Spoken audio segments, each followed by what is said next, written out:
All right, it's time. Durin's story quest Draco Rubedo chapter. Before we start, I want to have a word with Hoyoverse. Hey, buddy, why'd you make it so that it needs 5 actual days for me to complete? Hello? I'm sorry.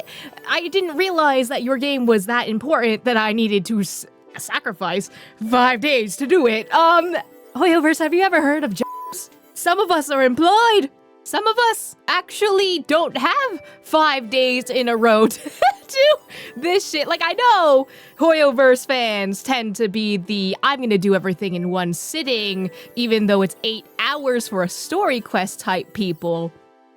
But some of us just want to experience the story, and maybe we only have 1 day to do it. Honestly, if I wasn't actually streaming or like making content like on YouTube and stuff, I would not have finished this quest in 5 days. I would probably genuinely take a year for me to do this quest because I hate being roadblocked like this. Like, it's not even like a fun roadblock. It's like a forced roadblock. And I'm just like, okay, if it's like farming, you can only get a certain amount of materials a day. Understandable. But a story where my very forgetful self will forget in approximately 3 minutes after I finish it. I don't know. I didn't like this. You can tell I don't like this. This choice was made. But here we are. That's why we're recording this, and that's why I'm not streaming it, because of this. Durin's story quest Draco Rubedo chapter. Fairy tales often end on a good note. Blessings will be offered and curses will be broken.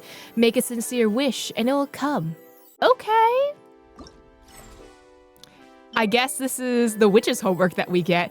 He looks like, I'm not gonna lie, he looks like he has puppy ears to this and he looks sad. He's just a little guy. He's just a little guy, he's so precious. I also really like that it's Albedo's constellation, but like Durin.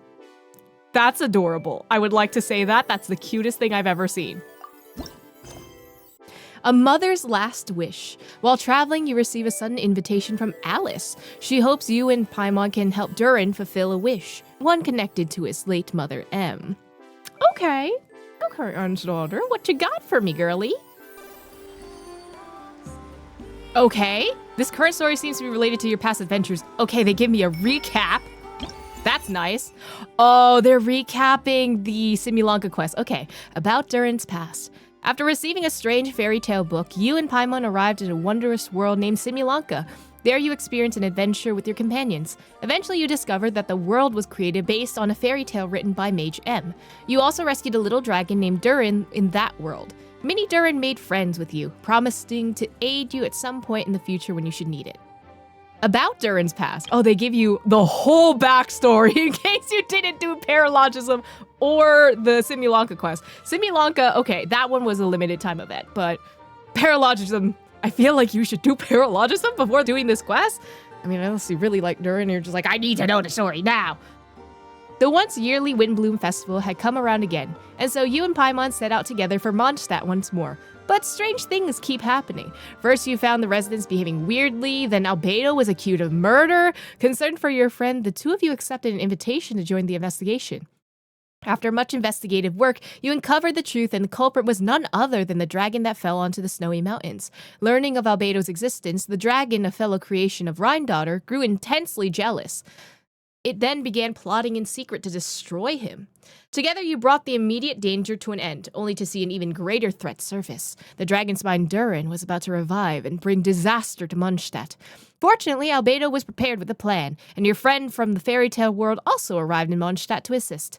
In the end, through the combined efforts of you and Albedo, Durin, and the dragon bearing the same name was reborn in the Fallen One's place, and the crisis was finally brought to an end. Until now, where Durin's gonna turn evil and then everything bad will happen. Behold! Anyway, I would also like to say that it's a crime. It's a crime that not Albedo, that Durin can't fly. Like, Get back! what's he have wings for if not to fly? Hello?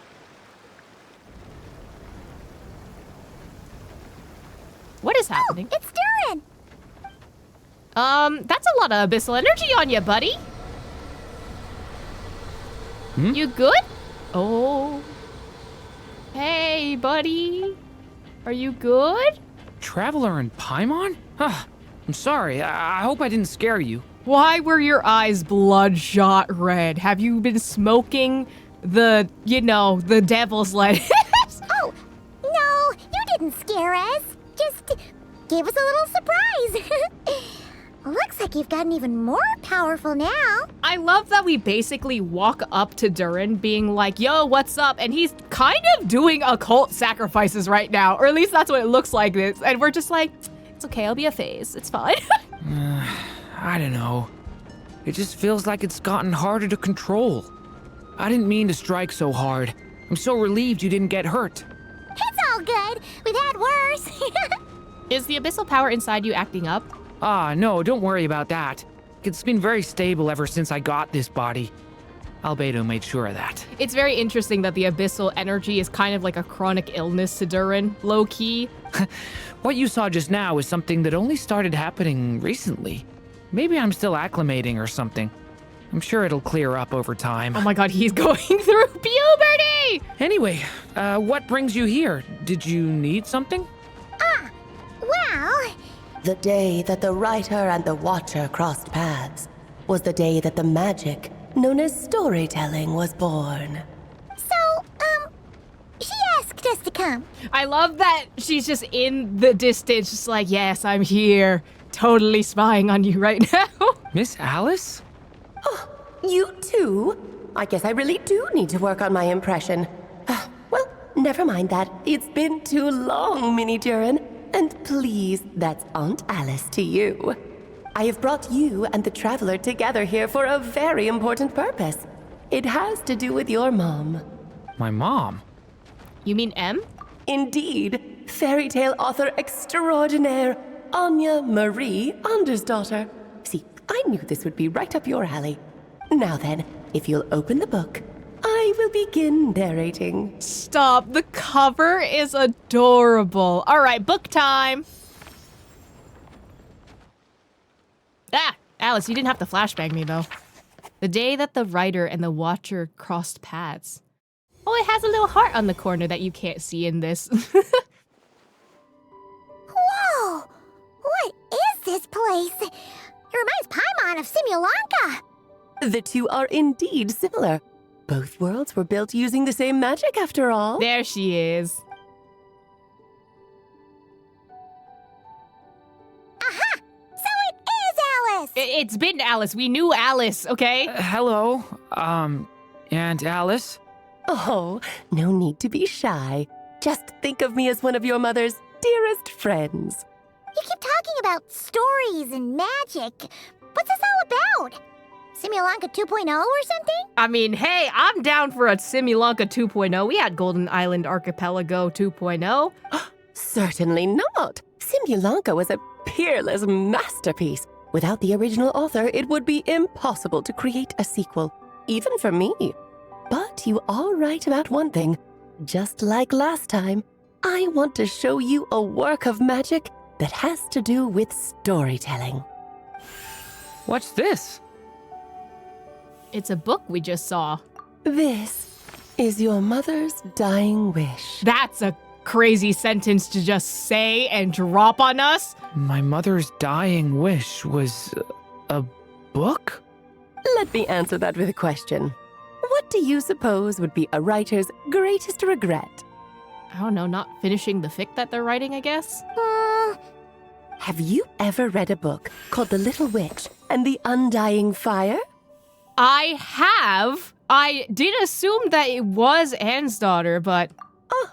That's because it was the work of more than one person. Oh, okay. It began as a little game at our tea parties. Each of us took turns writing the next part of the story. I wrote the first volume, then the other mages took their turns. M was tasked with writing the final volume and tying everything up. But by the time everyone had finished writing their parts, M had passed away. Oh, it was a terrible shame. A true tragedy. And that is the answer to my question.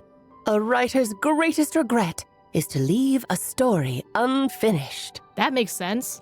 But all is not lost.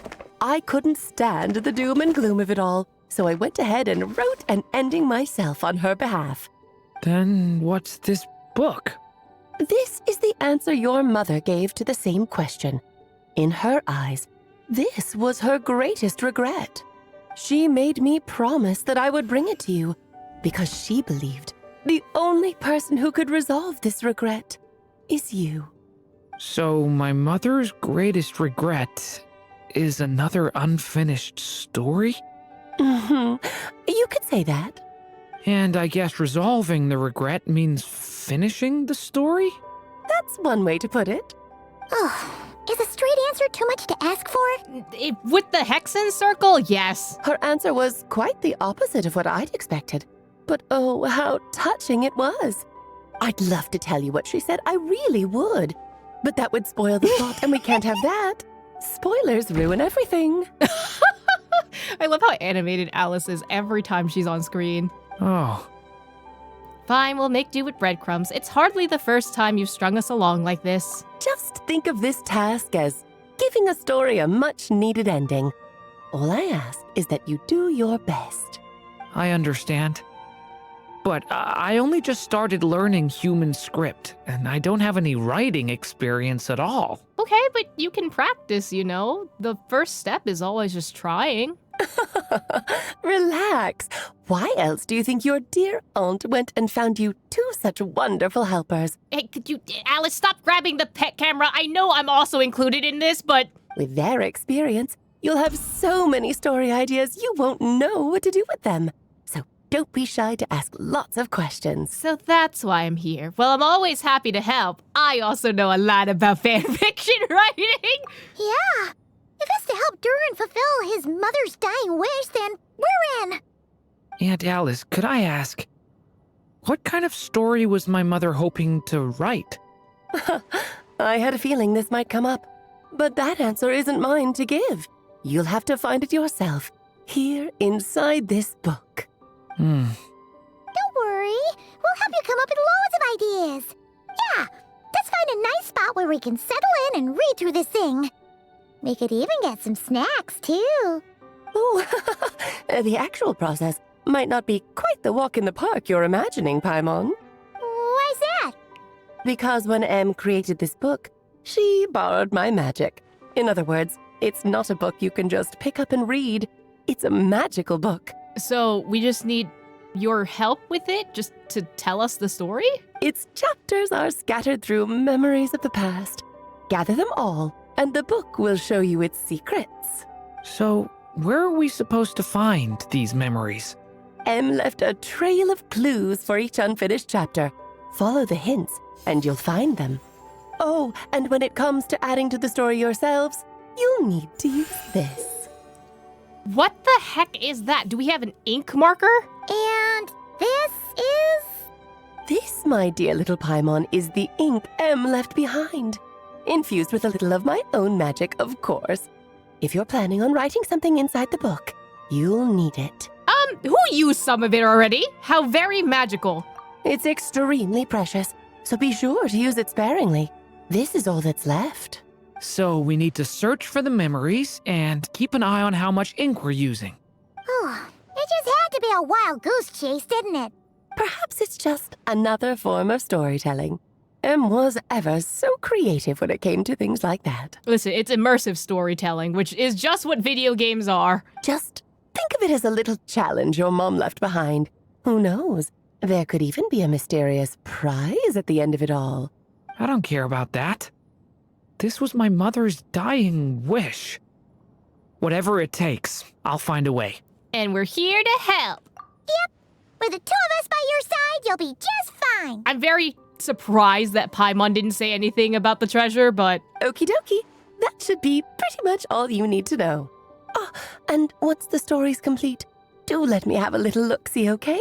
I've read everything she ever wrote, so naturally, I can't miss this one. How will we find you? She's gonna find us. Yeah. Most of the time, you're pretty hard to pin down. Don't worry, I'll know when you're finished.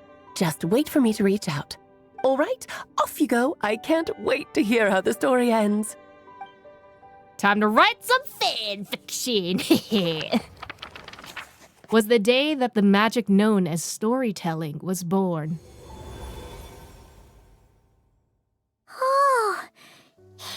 here again. Alice's magic really is incredible, huh? Well, let's take a look at the book. Right. Alice mentioned we should be on the lookout for clues. Huh? A corner of repose for countless tales, watched over by the honor of knights.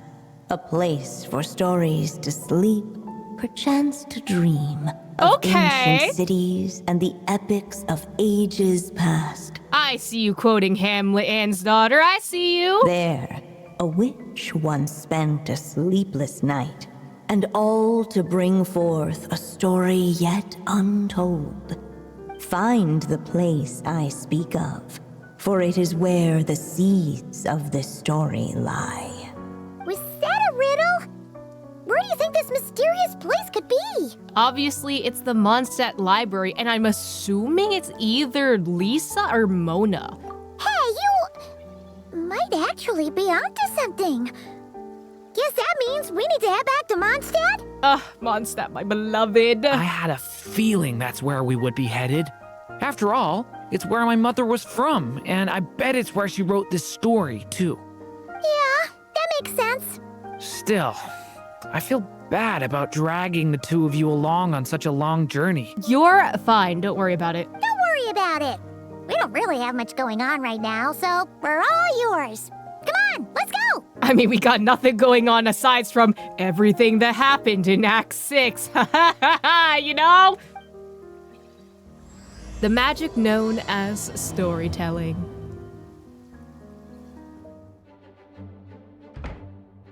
Back in the Mondstadt library, huh?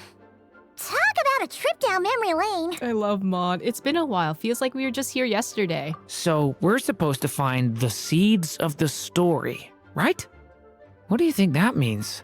I guess I would assume it's inspiration or like something that inspired your mother to write Hamlet for whatever reason. Well, we're in a library, so it's gotta be books, right? But seriously, there's so many here. How are we supposed to know which ones we need? We ask Lisa? Making a racket in a library? You should know better than that. Hey, girly. Lisa! Oh, sorry about that. Now, who do we have here? Ah, my golden-haired cutie. And my little horn cutie, too. Sorry, Miss Lisa. I know you taught me to be quiet in the library, but Paimon was just trying to help. Please don't be too hard on her. Poor Durin just apologizing for everything and everyone. I love him so much. Well, it has been far too long since we saw each other, so I suppose I can let it slide just this once. So Lisa's been mentoring you? When did that happen? I mean, okay, but Lisa mentored Razor when he came to Mondstadt, right? And he was being taught the ways of the human world by her, so... Back when he first arrived here, poor Jean wasn't sure what to do with him, so I stepped in to lend a hand. I figured, if I can handle a boy raised by wolves, then teaching one who's part dragon should be a walk in the park. Nice! Sounds like Durin was welcomed with open arms. Why, of course. Now, let's save the reminiscing for another time. I'm sure you're here for a reason. Did you need to borrow some books? What is this shot? I guess it's to show the books, but like, what is this shot? It's kind of hard to explain. Maybe you could take a look at this. Oh?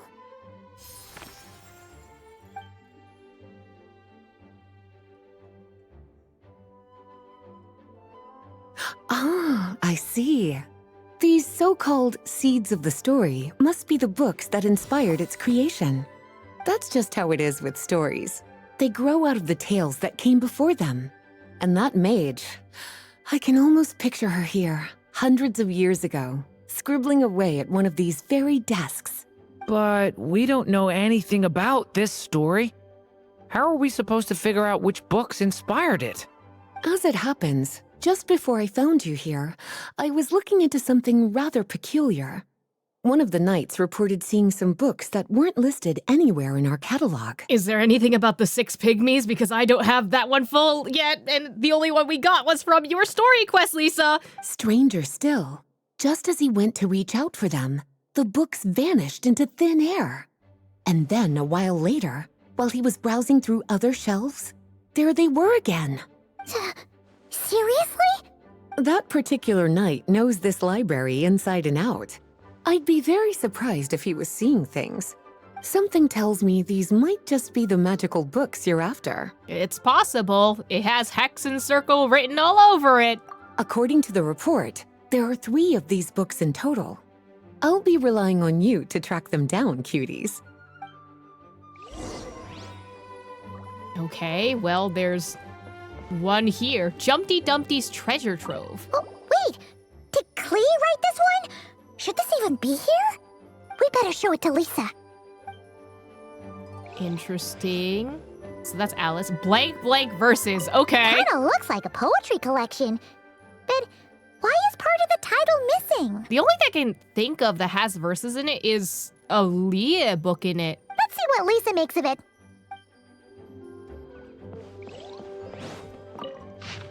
Oh, this is the official dictionary from a long time ago. I was just like, did I not pick up a book here? Well, that's not it. Okay. Second strongest spell in existence. Second strongest spell in existence. Do not show Klee. Wait, there's actually a book like that right here in the Mondstadt library? That title's just gonna make people even more curious. Huh. There's definitely something fishy about this one. They're all semi-inspired by Klee, interesting. Oh, the Boar Princess? Let's hang on to this one for now.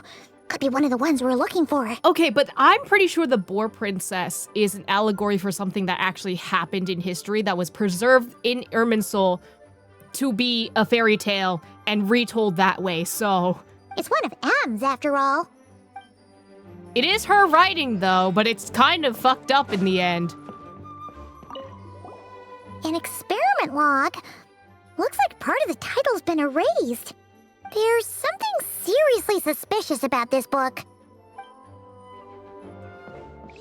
Interesting. Are there more down here? Perhaps a Hilichurl book that I never finished filling out? Perhaps? Well, did you manage to find them? A lot of them.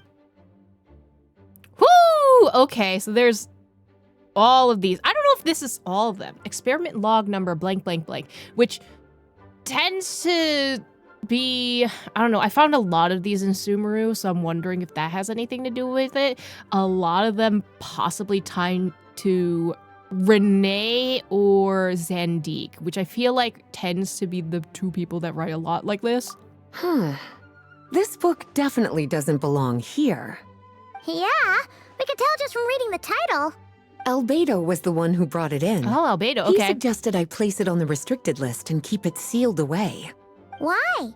He said it's full of forbidden alchemical formulas, some of which could even result in the creation of dangerous monsters. So why is it out here then? Apparently, the danger it posed was so great, he didn't even feel like it was safe to carry around or keep it in his workshop. Oh! Really? Definitely sounds like it shouldn't be here then. Can I have it though?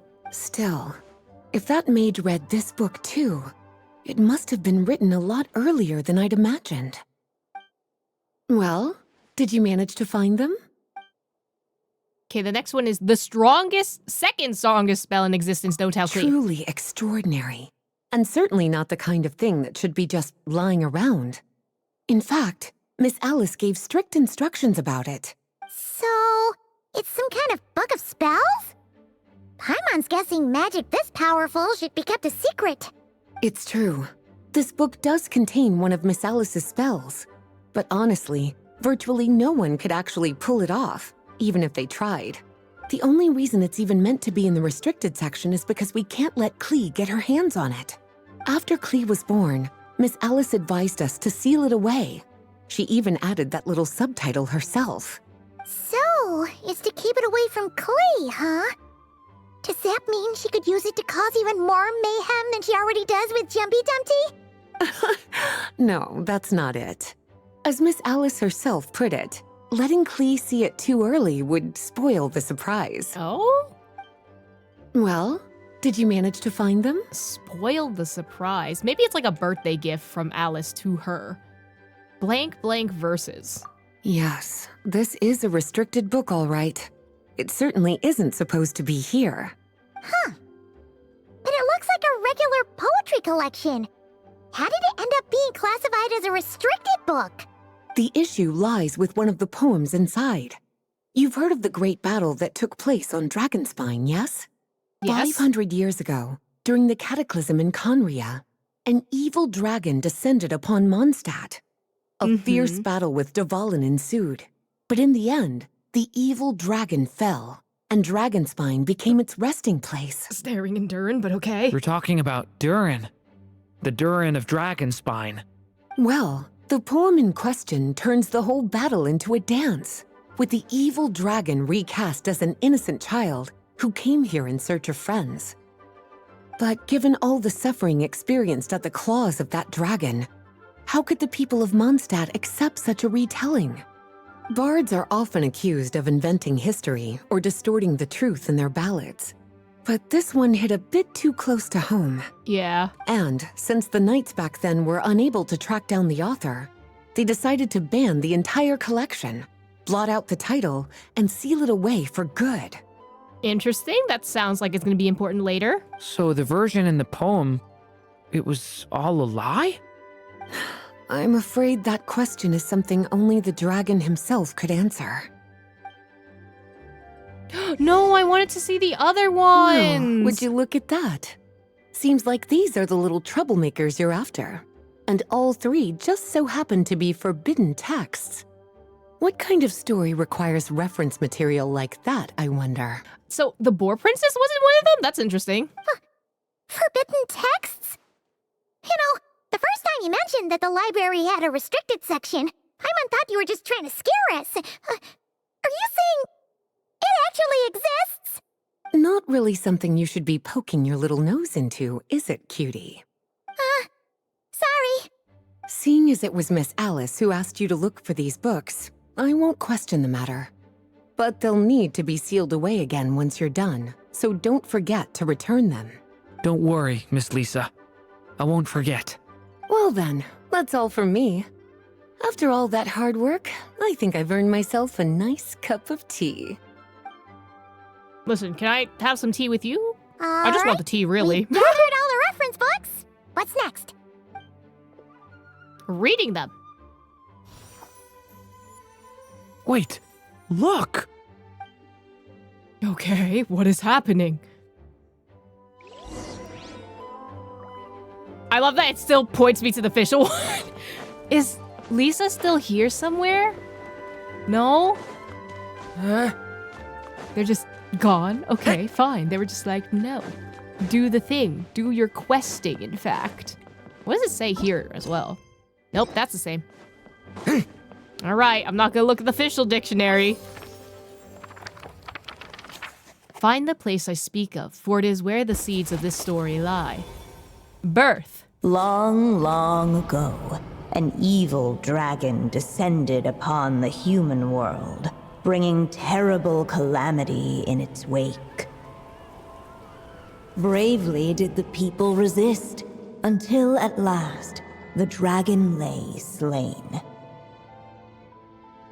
Later, a witch with a love for stories came upon the tale of the evil dragon, Andersdotter, and for reasons she could not Dodoko. explain, felt a pang of sorrow on its behalf. It's okay. We all get our blorbos For once she in a knew, while. You don't get to despite choose its them. body being born of wicked alchemy, all along, the dragon's soul was that of an innocent child.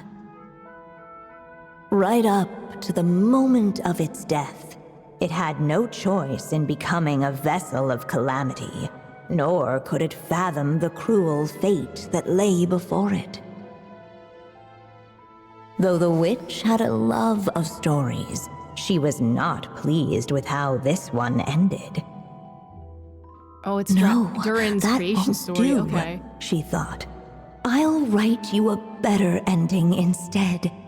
And so she set off to do just that, borrowing a little magic from her friend. Which we now know is Alice.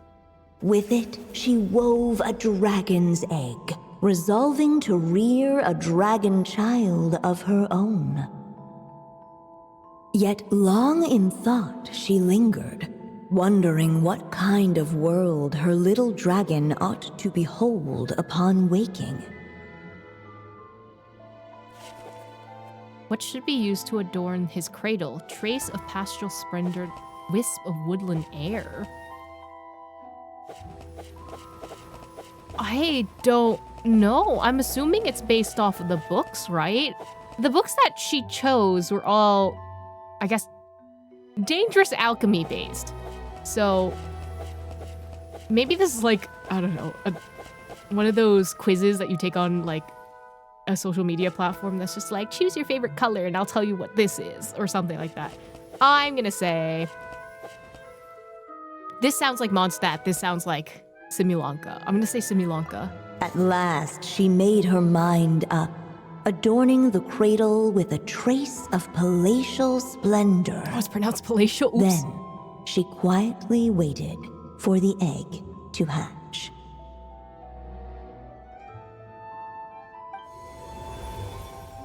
Oh! We're actually inside the story! This must be Aunt Alice's magic. That was the opening we heard, right? Sounds like a story about Durin. Yeah. A story about me? Well, when you were a baby and you got hatched in Simulanka, okay? Why don't we just see where the story takes us? All we know is the beginning at this point. Okay. And now a golden-haired traveler, a silvery sprite, and a dragon-born youth step onto the stage. What new chapter will their arrival bring? I genuinely wonder how Andersdotter is able to speak and see things from, you know, beyond the grave to talk to Durin like this. Whoa! That came out of nowhere. Was that the same voice we heard just now? Sounds like the story even has its own narrator. Yeah. But why does it sound so familiar? This is the hint for the non-lore people to be like, hey, you should know this voice. This is a heavy dose of foreshadowing. I've missed this. It's just like the stories my mother used to tell me. This is an even heavier dose of foreshadowing. You mean... Em? She used to tell you stories? Yeah, she loved it. Back when she was still alive. Sorry, we should focus on what we're here to do. So, now that we're in the story, what's next? The dragon youth wondered aloud.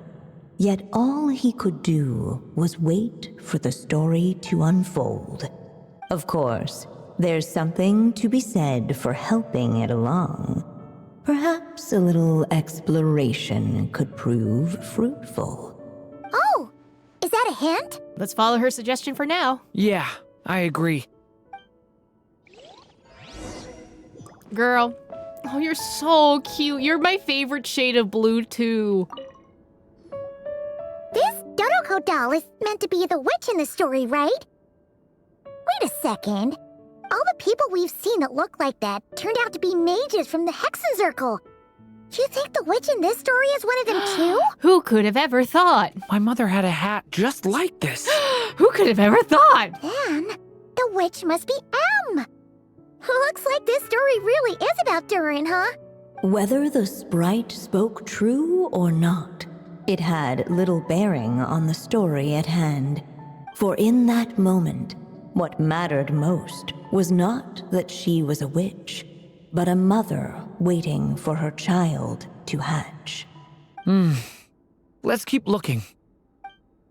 Also, the thing that Andersdotter said, where it's just like, it doesn't matter whether or not it's going to influence the rest of the story. It was giving me kind of the moral, air quotes, of the story that we get in Act 6, where it doesn't matter the path that you choose to get there, it still ends up not changing fate. I'm assuming that this story quest also reinforces this fact a little bit, despite what Chapter 6's ending is, but... This must be the dragon egg, right? Looks like it's gonna hatch any moment now. So we've got a dragon egg about to hatch, a witch who loves stories, and that evil dragon we heard about at the beginning. Yep, it all adds up. I'm sure it does. This is my story, isn't it? Yeah, we said this. Sure looks like it. Okay, so how are we supposed to help the story along? It feels like all we can do right now is wait. For 5 days, to be precise. Apparently, it hadn't dawned on the group to look for a way to help the egg hatch faster. The characters in this story realize that they're being very stupid. Oh, right. We're at the point in the story where we're waiting for the baby dragon to hatch. So that has to happen before the story can continue. And how do we do that? With the flames at his command, perhaps the dragon youth might be able to provide the egg with sufficient warmth. Okay, you heard lady, set this whole place on fire. What? You want us to roast the dragon egg? Not roast. Give it a little warm bath. The silvery sprite's surprise betrayed her lack of reading.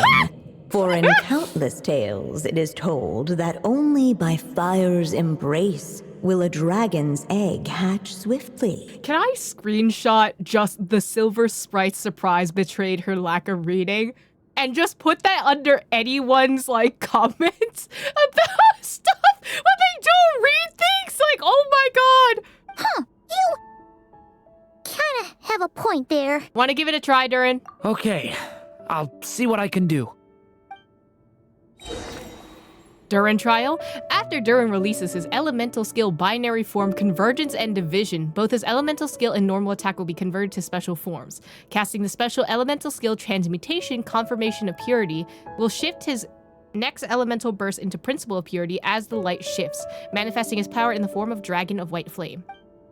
Casting the special normal attack Transmutation, Denial of Darkness will turn his next elemental burst into Principle of Darkness, as the stars smolder, manifesting his power in the form of Dragon of Dark Decay. So I'm just supposed to use my burst? Help the dragon egg hatch. Use the flame to help the little dragon break out of his shell.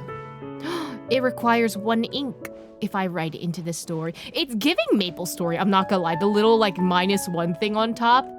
I wonder if there's any other... Oh, I can't pick any other option. It's either you do this or you die.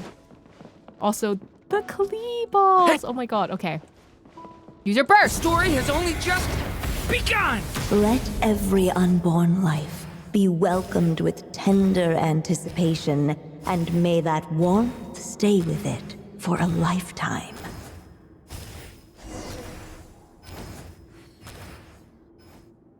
At last, under the witch's expectant gaze, the little dragon broke free from its shell. No living being has ever decided the moment of its birth. You were no exception, my child. I brought you into being because I willed it so, just like the witch who created that evil dragon. But I promise you this, your birth was wanted. You are loved, and you will have a different fate than the dragon that came before you. I'm literally gonna cry. This is her, like, goodbye story to her. Ah! You've never told me those things before, but for some reason, I always knew. Thank you for bringing me into this world. I'll literally sob in a ditch, my boy. The waiting witch did not feel lonely, for she had 3 visitors by her side. Together, they beheld the hatchling's first breath of life. Also, Paimon Dodoko is Holding so her cute. dragon child close, the witch promised him a life unlike that of the evil dragon. And so, nestled in his mother's warm embrace, did the little dragon's story begin.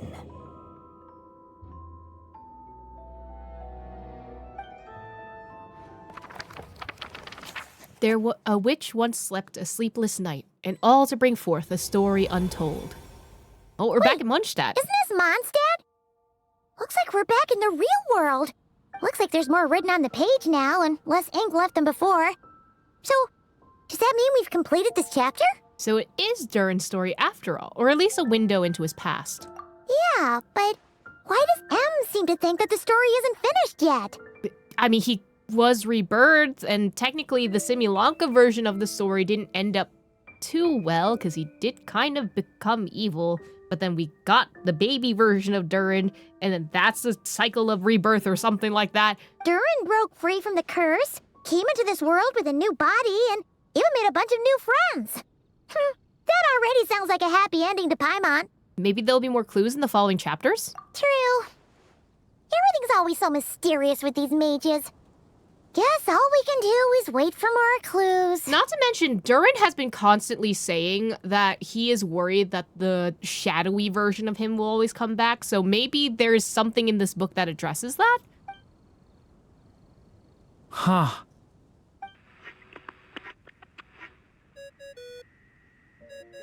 Dotoko. Is this thing on? All right, that should do it. Hey, what's up? Hey, that's Alice's voice. Why is the Dodo communicator in the book? Hello there, children. If you're hearing this, you've stumbled upon the little recording I left for you. I thought you could use a few hints about how the book works. I would like to know how a recorder ended up in the book itself. By now, I'm guessing you've already begun to leave your mark on the story. You should know, however, that the book needs time to absorb the ink, so the next chapter's clues won't show up right away. Wait, so even magic ink needs time to dry? The good news is, you can return to any chapter you've already completed and continue to explore the mystical, magical storybook world you helped create. Have fun, dearies. Toodles! Oh, man. Paimon was so ready to knock this out in one go. Boyoverse, is this a nod to us completing everything in one go? Shut up. Maybe it's for the best. Sooner or later, we'll end up being whisked off to another world again, and if that happens, who knows when we'll be able to come back. If I wasn't recording this for content a year from now. So it might be good to take a break while we can. A break. Guess now's as good as time as any. Yeah. Paimon has a sudden craving for the Good Hunter's sticky honey roast. And we happen to be in Mondstadt, so... So let's meet up here later. I need to find Miss Lisa to return those books anyway. Oh. Aunt Alice said we can return to the story world at any time. If you feel like checking it out again, just come find me. Okay, so it doesn't end up in the inventory. You just show up. Interlude, a moment's rest. Wait for the book to reveal hints. Unlocks in 15 hours! That doesn't sound very good. You said it, actually. Whoever said that, you said it. Oh my god. Like, I understand the concept of needing to slow people down and take your time doing the story. I hate forced locks. Sometimes I just want to finish a story because that's all the time that I get in this capitalistic world and society we have where I have to be constantly working all the time, basically. So, okay, I guess we'll see tomorrow what the hell happened in here. Huh. Paimon doesn't remember seeing this many manuscripts last time we were here. She must have published these ones later. So, she wrote this many books even after Durin was born? Let's see. Weird. Is it just that Paimon hasn't read enough, or were none of these ever actually published? Wonder which story these are for. Beats me. Maybe it's one we haven't read yet. Well, looks like a lot of work went into it, so it must be a pretty great one. Hey, Durin! Any more clues for us? We're all set for the next chapter. Let's do this. Yeah, I was just about to come find you. Let's see what it says. Now sprout to life the story's seeds, stirred by wind-borne melodies. Then on that breeze the music leaves, fading into distant memories. Seek the place where wind and tale entwine, and once there, make 3 riddles into verse, and 3 melodies into song. This sounds like just Ask Venti. For in poetry and song will this story start to blossom. Come on! Another riddle? All that talk about wind and melodies? What do you think the answer could be? Wind, melodies, Mondstadt. Are you thinking what I'm thinking? Oh! Care to elaborate? Wind, music, poetry. Tone-deaf bards gotta know the answer. And also he has history with the Hexen Circle, so... You mean Lord Barbados? You know too? Albedo introduced us when I first arrived in Mondstadt. I mean, someone like me was bound to catch his eye sooner or later. It's better that it's out in the open anyway. Now, how should we track him down? He can hear us. That's how. I'm pretty sure he's already caught wind of what's going on here. Why don't we just see where the wind takes us? Right. He definitely makes it easy to forget he's a real god sometimes. You also forget that he has the highest kill count for Conria, so, maybe stop shit-talking, homie. I'm not gonna lie, this pathing that they have is so light. I did not realize this was a thing. Share your troubles. Imagine using your elemental sight. Traveler, Paimon! What a sight for sore eyes! Ah, and the little dragon from the fairy tale world. Hi, Venti. I heard your voices calling out to me on the wind. Something about needing help with a riddle? Sorry to disturb you, Lord Barbados. Disturb me? Not at all! To tell you the truth, I'm just as curious about this riddle as you are. Also, Let me I love take a look. that we're interacting with Venti out in the open, where it's like, I'm sorry, Lord Barbados. I thought this was supposed to be a secret that Venti was trying to keep. Even though kind of everyone knows. Hmm. What is it? Did you figure out the answer? 3 riddles and 3 melodies. That sure takes me back. The answer you seek lies hidden in memory. Looks like running to Tone-Deaf Bard was the right call after all. Long ago, those mages came to Mondstadt, seeking to test their strength against mine. Oh, the treaty? But I replied, let us make music, not war, and resolve our conflicts through song. So I strummed my lyre and sang them this verse. Oh wind, welcome now, my guests. That is not the song that's in your, witch's homework. Pass through verdant leaves unseen, where shape your formless self may take, and offer up a graceful scene, a fleeting gift for welcome's sake. Leap at the edge of a sea of clouds, where land meets sky and sky meets ground. There frighten off the noisy crowds and bring my guests a calm profound. Fly beneath the stars up high, where mortal noise is swept aside, that my dear guests with starry eyes may share the dreams they hold inside. Now go to where I vowed to keep a quiet spot for them to sleep. No clash, no contest bars the way, just tea and mirth to fill the day. There you have it, the 3 melodies. As for the answers to those 3 riddles, I trust you can guess them by now. I don't know if that track in the background was supposed to go in time with the actual music that Erica's singing, but they did not mesh together well at all. They were like in 2 different keys. The woods, the edge of a cliff, and the sky? Correct. Funnily enough, your mother was also the first to solve it, all that time ago. I feel like it was supposed to, because now the Mondstadt theme's back. There must be some kind of special rapport between those who write stories and those who sing them. The woods, a cliff, and the sky. Oh, so that's where it is! I suppose the spot that answer points to is where you're headed next. But you should know, after solving my riddle, the mages even accepted my proposal and made that location their official meeting spot. And going by what your book is suggesting, once you found it, you might want to try playing the melody I just shared with you. Oh, girl, I did not remember. Can you play it again? Guess you can be pretty reliable when it counts, huh? Great Animal Archon? Thanks for the help, Lord Barbados. Still got questions for me, huh? Yeah, you must have read countless tales in your time, being a wandering bard and all. In your experience, why might an author consider a story unfinished? Unfinished?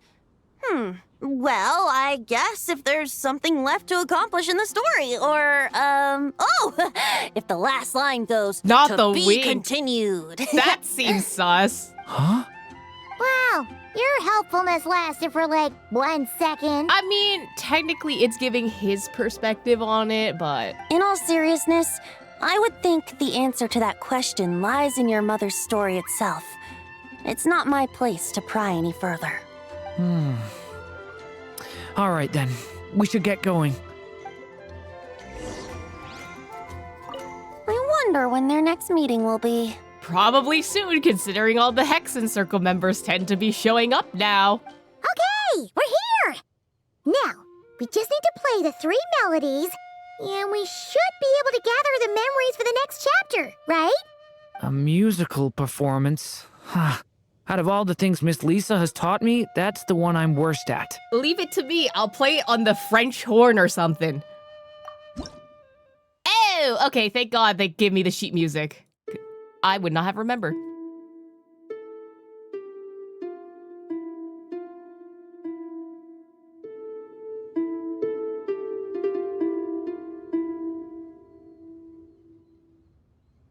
I feel like they've started adding more trills to their pieces.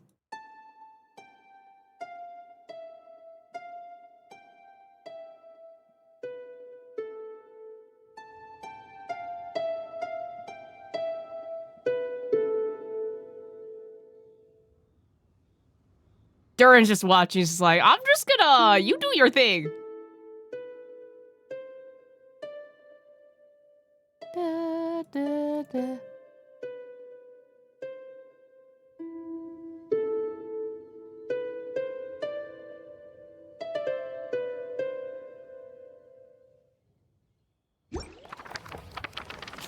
For in poetry and song will this story start to blossom.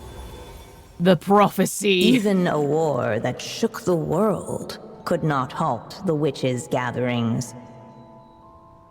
Yet even so, with the passing of time, 3 of their teacups no longer came to be set. The witches did not linger long in sorrow, for the story witch had brought glad tidings of her own.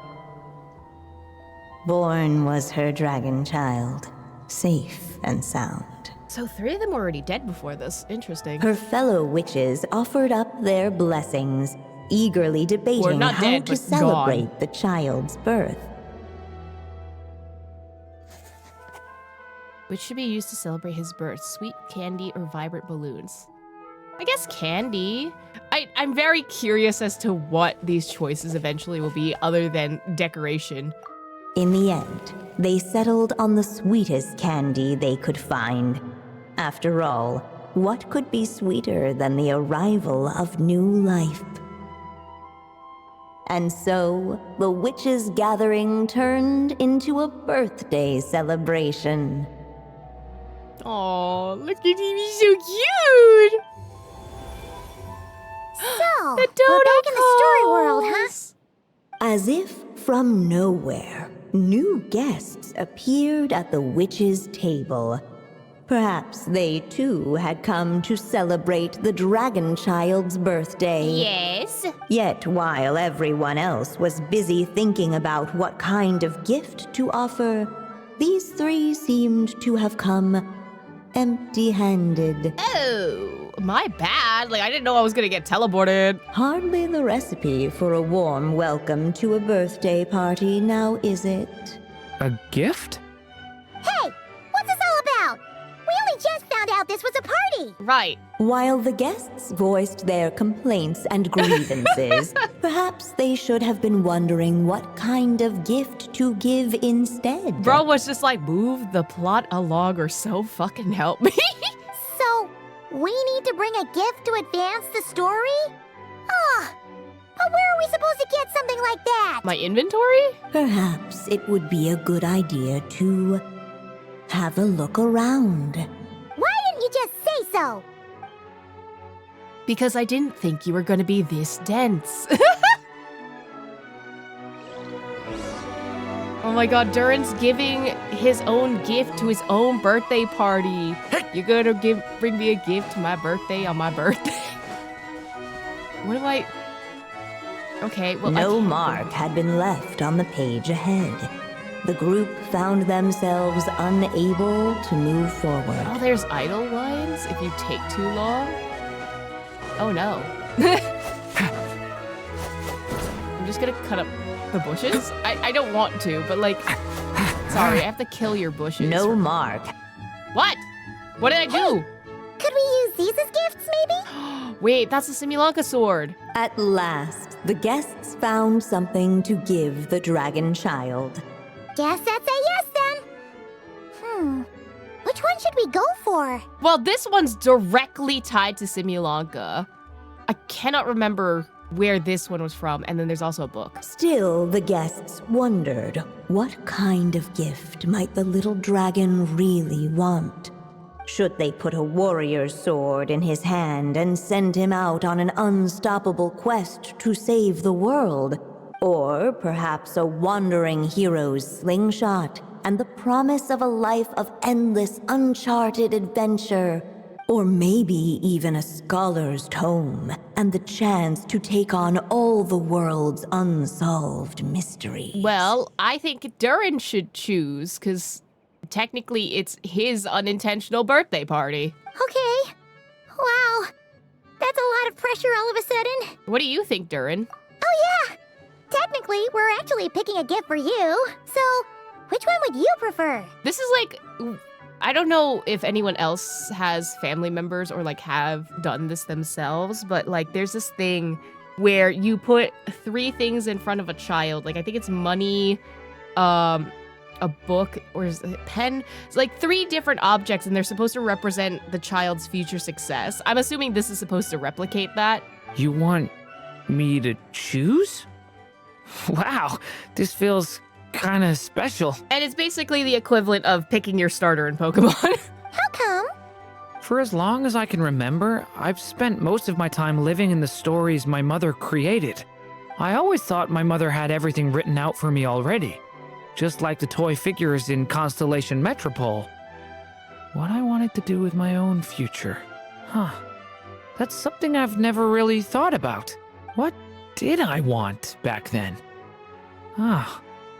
This is the first time I've ever asked myself that question. Sounds like this is the perfect opportunity to answer it then.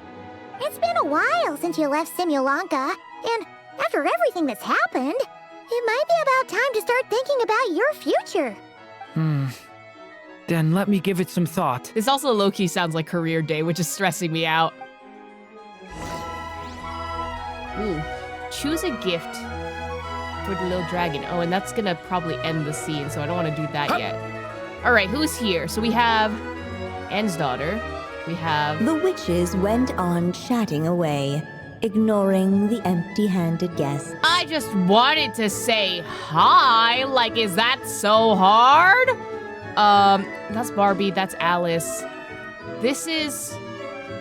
Rhine-daughter, The I witches think? went on chatting away, ignoring the I empty-handed know, guests. I know. They're not gonna talk to me. I just want to see what was going on. So, okay, so Nicole's not here. Octavia's not here. Ian Nova's not here. And, God, there's one more. Octavia, Ian Nova, Nicole. And the missing... No, the one that was kicked out, because there was 8. Which I'm guessing little mini Durin is taking that seat. But that That one was taken. Oh my god, the fish plushie! From the cat event so long ago. Oh my god. I missed that event. The music stopped. I know, I'm supposed to make a choice. I know. Okay, well, okay. If I were to pick something out for Durin specifically, can I pick out the pen? Observe the quill. Wait. This pen. The happy music suddenly stopped and I'm scared. What the guests saw before them was none other than the witch's pen, the source of countless moving tales.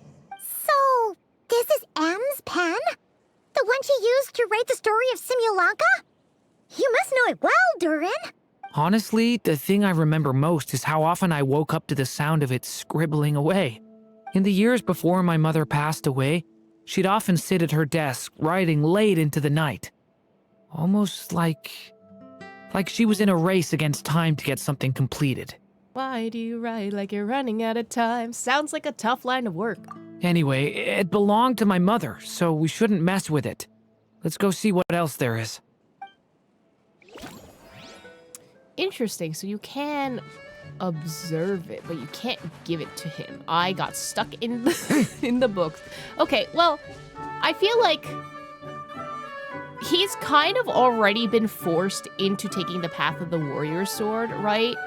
So he has been giving not the choice, but like the destiny of you have to overcome the great thing, the abyssal monster that's within you, I guess. And so I don't want to place that upon him. Wandering Hero Slingshot, I think, is cute, but I don't think I don't think Durin wants to be a wanderer. We found him literally inside, wanting to read and just like chill out. He just wants like a uneventful, like kind of chill life. I feel like Scholar's Tome, so that at least he can learn. Each day is a new and page evolve in my story. And learn more about I want to himself. savor every scene, and then he can every choose whether or footnote not he goes before on I that turn to the hero's next journey, one. right? So I'm gonna pick the Scholar's Tome. I feel like that's the most fitting for him. A tome, the ideal gift for a budding scholar. Oh, you can pick... Hold on, I want to see what they all say text-wise. A little slingshot, just the thing for a wandering hero to be. I don't want him to be a hero to be. Warrior sword, a toy sword, perfect for a little warrior in the making. I feel like 2 out of 3, The guests 3 of these. hesitated, and not without good reason. Given how much this gift would mean to the little dragon, a bit of careful thought could go a long way. Oh, I didn't know! She has extra text that way. Oh, that's nice. I feel like 2 of the 3 options are linked towards you will become the hero and you must become the hero, right? So, I feel like he doesn't really want that. I feel like maybe let him have the option of choosing his own path, you know? And whether or not he decides to go out on his own, then he can choose to do so, you know? Let's go with books. In the end, the guests settled on the Scholar's Tome. So you're the scholarly type, huh? Well, he does want to study stuff. And also Albedo being his technical brother slash parent, I guess. I don't know. Timelines and family trees are very weird in Genshin. Would be the scholar type. Also, I feel like a lot of people are going to end up picking up the warrior sword just because it was tied to Simulanka later on, but... I just feel like I should learn more about the way the world works. What makes you say that? I'll give you an example. Did you know that in Mondstadt, using fire to catch fish is a punishable offense? Yeah, that's because of Klee. Oh, I'm guessing Klee took you fish blasting? I thought she was just teaching me regular hunting techniques. No. It was only after Master Jean caught me and sent me to solitary confinement that I realized I'd misread the situation. Oh. So much of what's considered common knowledge in your world just wasn't in Simulanka. So I have to learn, or I'll keep causing trouble for everyone else. Paimon's not sure that counts as common knowledge. It's common enough in Mondstadt to be common knowledge. Oh, that took out 2. What happens to the rest of them? Do they just stay there? Are they gonna get reused somewhere else?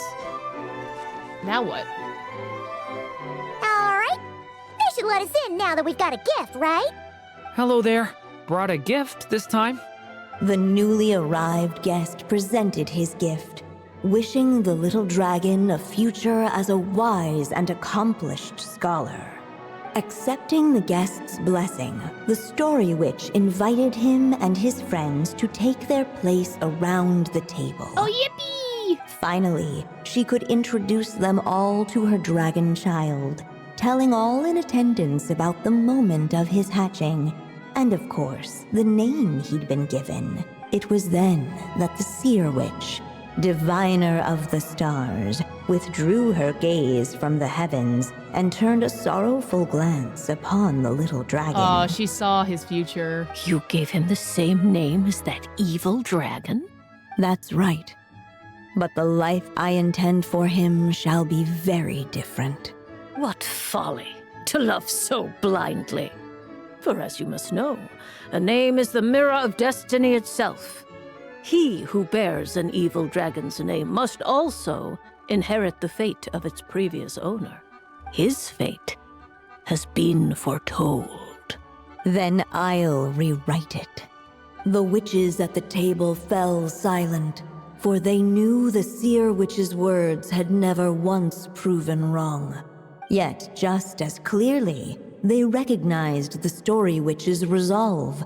For there is scarce a force in this world more fearsome than a mother's love. She's a little baby. At last, the Merry Witch stepped forward, dispelling the uneasy silence. So be it. Then we'll all lend a hand. Together, we shall rewrite this child's fate.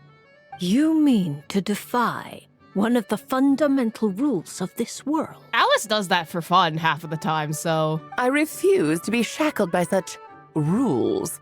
Besides, this is a witches' gathering, is it not? What could be more fitting a subject for this occasion than to defy them? Oh? Sounds like an interesting experiment.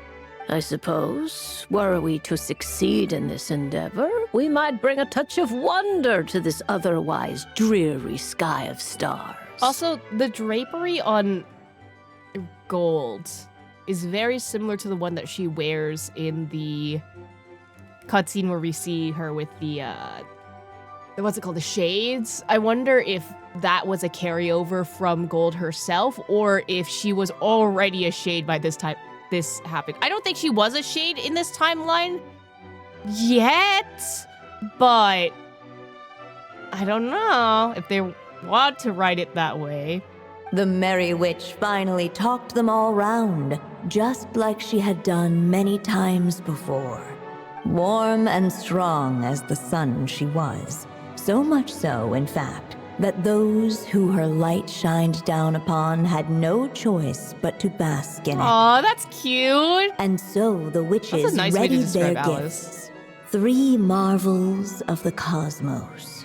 For this child, I shall decipher the ravings of the heavens and lay bare before him the trickery of fate. For this child, I shall leave a formula powerful enough to unravel the very origins of this world. Oh. That he may seek another solution for the conundrum of his life. For this child, I shall call upon wondrous magic to make possible his impossible wish. All the Story Witch had was the pen in her hand, yet with the love that flowed from it, she resolved to bring forth a marvel of her own. For this child, I shall leave behind the last story I will ever write, and with it, a path to an ending yet untold. I find that's very interesting that she changes her voice in the Dodoko version of herself versus in the very echoey, if you can't really, like, if you're not super in tune with the fact that she is Andersdotter, it's very interesting how she changes her voice just slight bit enough for people to not immediately think that this is her. With the witch's blessings given and received, the little dragon's fate at last began to turn. Flashbang. In the midst of the dragon child's birthday celebration, the seer witch proclaimed her prophecy. The child had been given the evil dragon's name, and with it, the burden of its fate. But hearing this, the story witch vowed to rewrite it all, for such was her love and resolve. And so the other witches offered their gifts in turn, marvels as rare as any in the cosmos. Together, they sought to test one of the fundamental laws of this world, in part to support a mother's love, and in part to sate their own curiosity. Oh, and I almost forgot. Our new guests came bearing blessings of their own. Yeah, jump scare. I'm here too. Who knows? Perhaps this extra dash of wisdom might be all the little dragon needs to change his fate.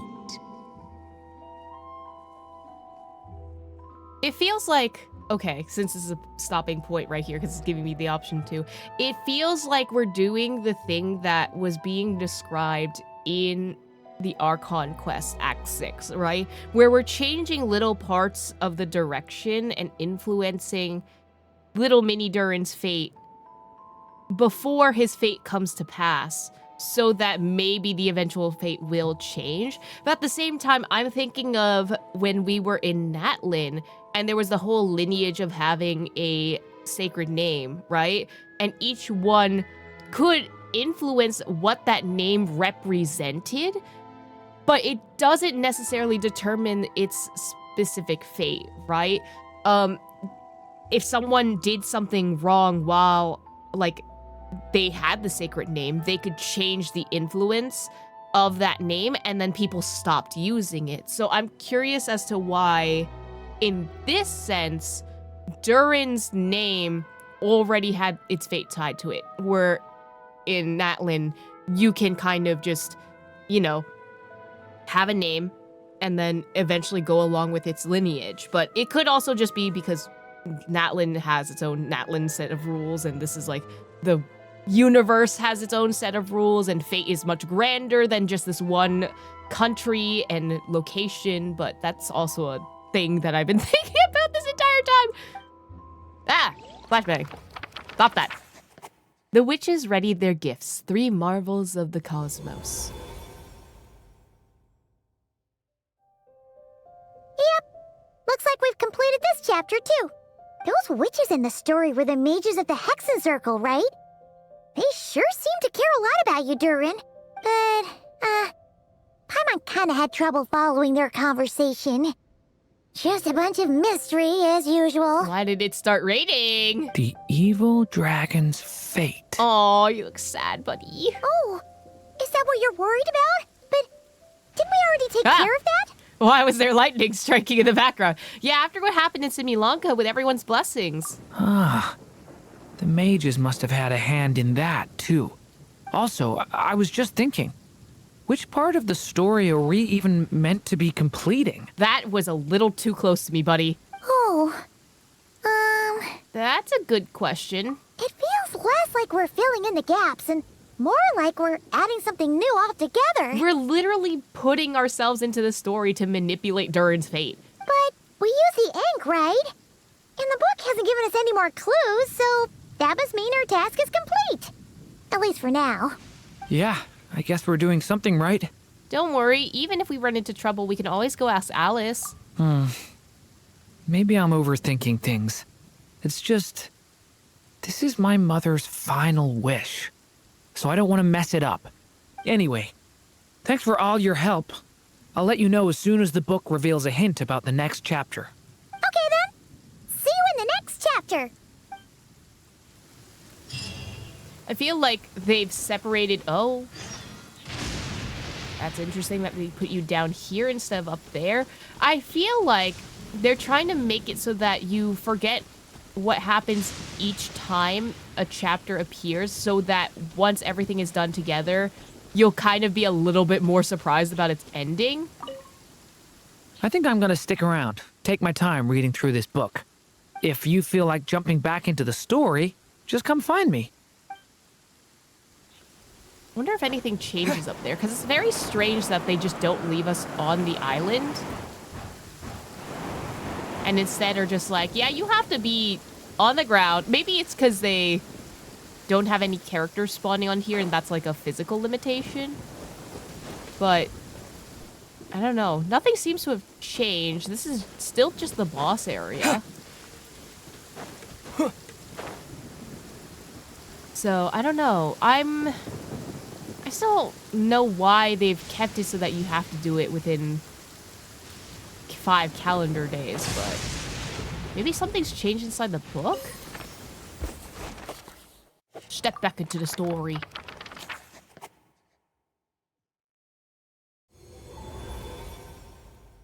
Has anything changed in here? Like, do they say anything extra? Oh, the Merry Witch.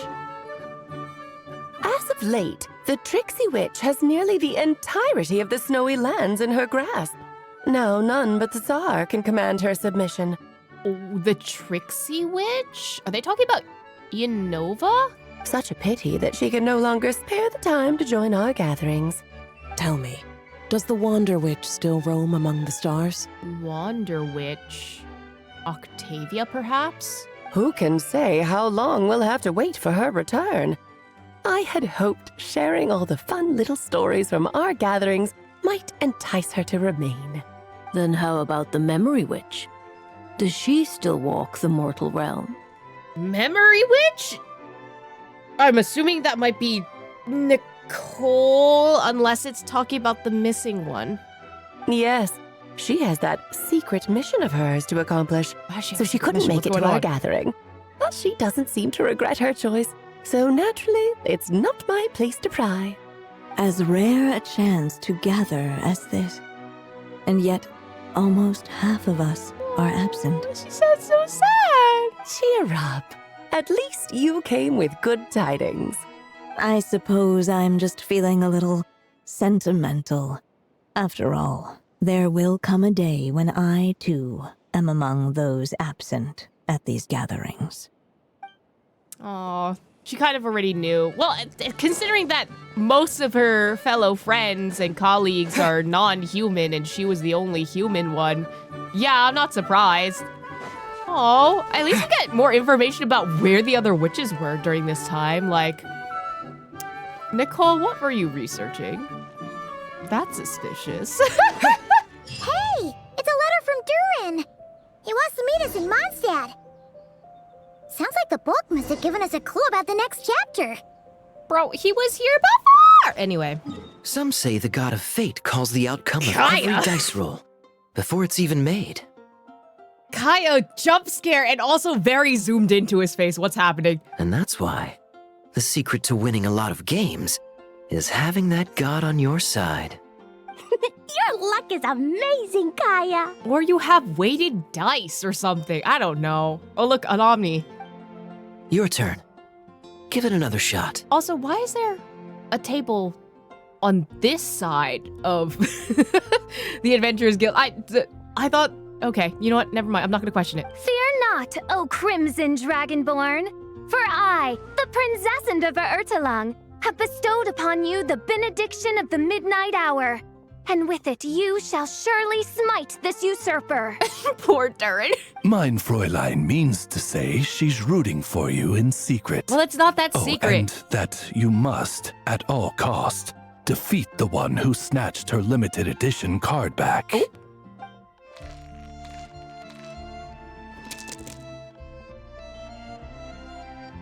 Oh. Oh, that's not great, buddy. I'm not too sure if that counts as good luck or bad. You can throw away some cards so that you can get extra elemental dice. 'Tis not but the perfidious machinations of fate. Hey, everyone! Mr. Honorary Knight and Paimon! You're back! It's good to see you, Honorary Knight.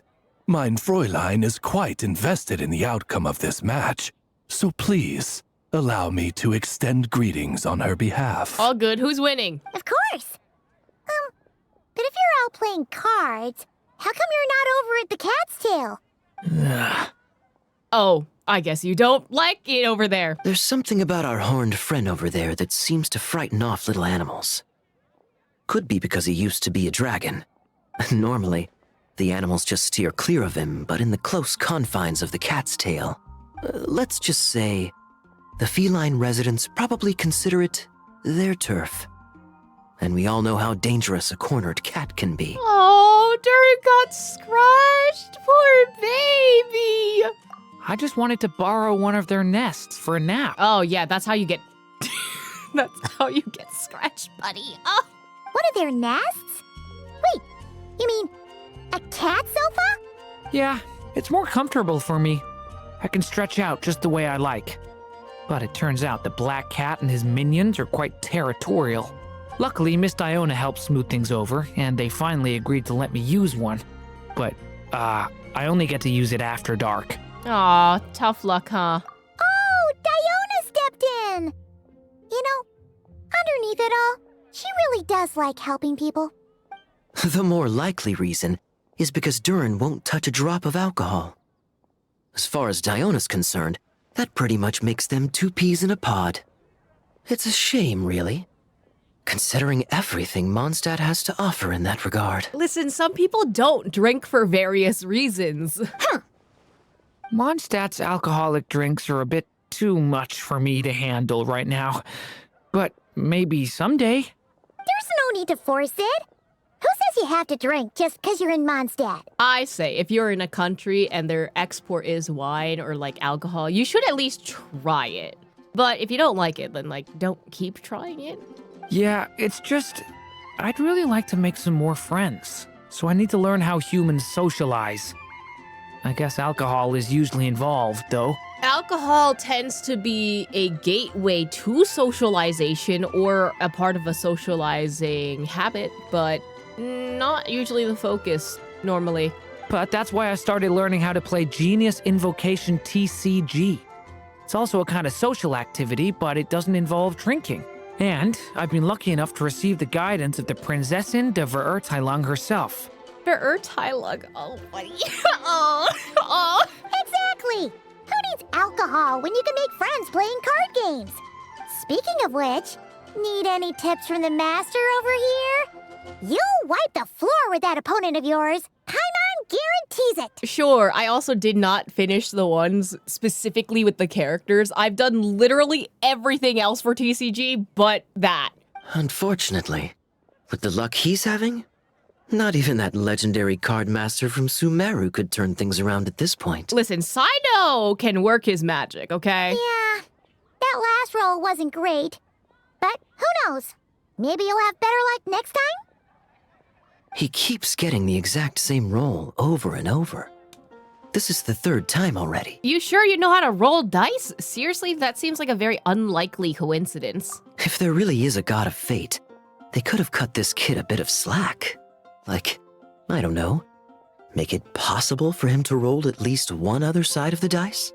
I think I've lost. Must even a dragonborn, sanctified by the power of benediction, succumb to fate's insidious snares? Don't be sad, Durin. You'll definitely win the next round. You can even borrow Dodoko if you want. Mom says she brings good luck. Thanks, Klee, but there's something more important I need to take care of now. Right, because I'm here and I'm the main character, which is helping Durin, who is also technically a main character. Oh, okay. So, the book's given us another hint, right? Yep, and I think I've guessed where we're headed this time. Come on, follow me. Oh, they're all here, just having a chat. Not every day you're back in Mondstadt, huh? Care to grab a drink if you're free? Oh! Mr. Honorary Knight and Durin, are you heading off in a big adventure? But Master Jean said I can't leave the city today. Promise me you'll tell me all about it when you get back, okay? Sure, Klee. Oh, Oz doesn't. Boo, Oz doesn't say anything. I'm assuming it'll be with So Fischl. be it. Such are fate's accursed wiles. I can't talk to Oz? Listen, if you're gonna make Oz his own character, you better let me talk to him, alright? Yona, you say anything? Ugh, where's that stench of booze coming from? Ugh, it's gotta be him. Ugh. Listen, Kaya is just drinking his problems away because he has a lot of things to deal with, okay? Leave this man alone, alright? In what sort of castle might a storybook dragon dwell? Well, now why are we over here? We gotta talk to Storm Terror, like... The witch turned to a mighty dragon born upon the wind to seek her answer.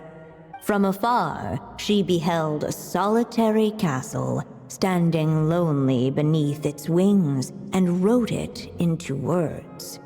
Its walls kept out the wind and rain, yet also cast a solemn shadow. Enveloped by their shade, the story's boughs were lulled into a torpid slumber and reached no further skyward. So that's the clue. I think we're meant to find a place where dragons live, and this time, in the real world. I asked around, and it just so happens that there's a place like that in Mondstadt. Yep, that checks out. I've heard that the dragon here is called Dvalin, and that he's a magnificent creature. I hope I get the chance to meet him. Wait a second. Do you think having the two of them meet is the best idea? You know, considering everything that happened in the past?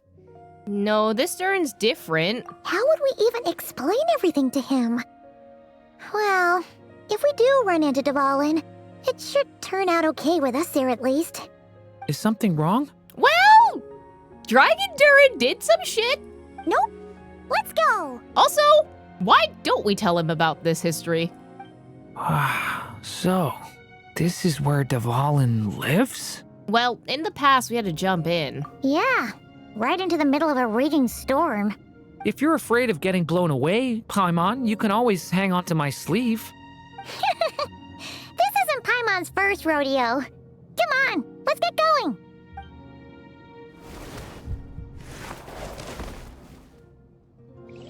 Flashbang. Enveloped by their shade, the story's boughs were lulled into a torpid slumber and reached no further. Possibility The little by the Merry dragon Witch? grew with each passing day, and the story witch, who loved him dearly, built him a big, beautiful castle.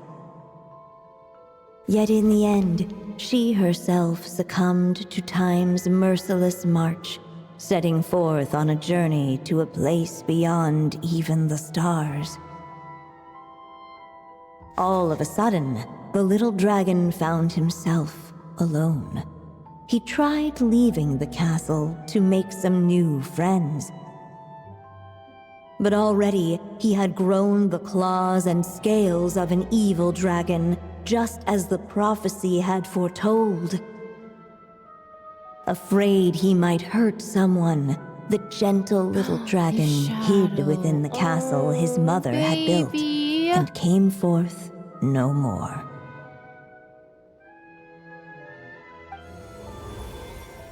Oh, hi, Looks like we're Simulacra back in the Castle. story world.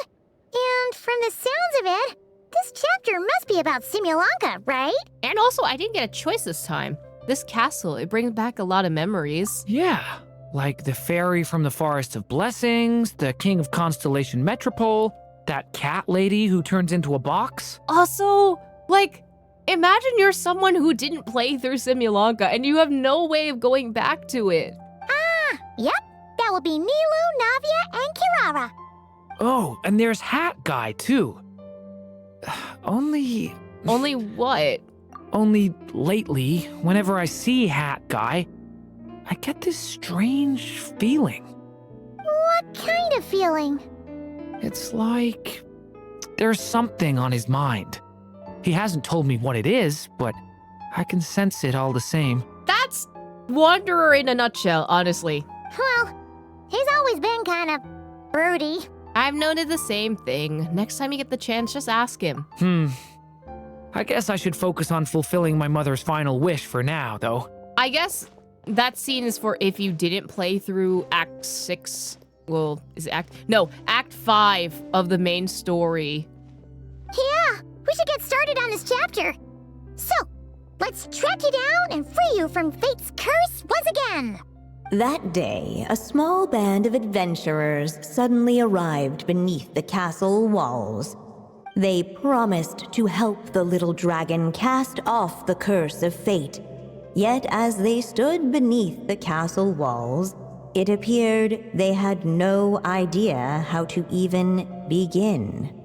Hey! Instead of making fun of us, how about giving us a hint? The little dragon had shut himself inside the tall tower at the castle's center. Anyone who wished to reach him must traverse the barriers that wall off his heart, for there is no other way. Looks like we're in for another long one. Let me try something. Ooh, do you have an idea? If that little dragon in the tower used to be me, then surely I'd know how he shuts people out better than anyone. I know how my trauma works. Come on, follow me. Oh, it's trial, Durin. Can I go backwards? Are there any secrets here? No? Okay. What's my build? I got 90 out of 90. Okay. We actually have the themed artist. Okay, we put him on a noblesse oblige build. Understandable. C3, okay, and the maxed out talents, of course. All right. C3 Durin, I'm here for it. Can I? Oh no, it's not gonna charge. That telescope. I've seen magical tools like that before. Why didn't you say the rest of the voice line, or are you gonna say it after I say this? A set of magical building blocks from Similanka, said to change in mysterious ways when used with the magical telescope. Approach them to pick up these blocks, though you cannot carry them far. After picking up a block, hold the splice button to enter splicing mode. At this time, you can move the toy building blocks to glow connection points before releasing the splice button to complete the splicing. When close to a connection point, you can press the button to easily complete the splice. After placing the building blocks on the base in front of the magical telescope, you can observe them through the telescope to compare their relative size and position in space. This allows you to project the blocks farther away or retrieve distant blocks. Giant building blocks from Similanka, also known as soaring toys for their remarkably bouncy tops. Jumping from their tops launches you high into the air, making them perfect for getting over obstacles or reaching high places. It should come in handy.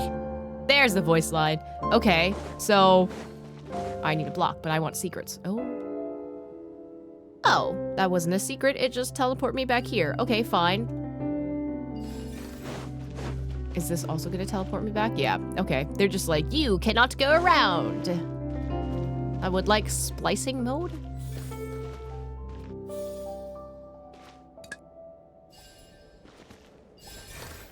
Did that do anything? Thunder! I don't know if that was gonna work. Here, operate.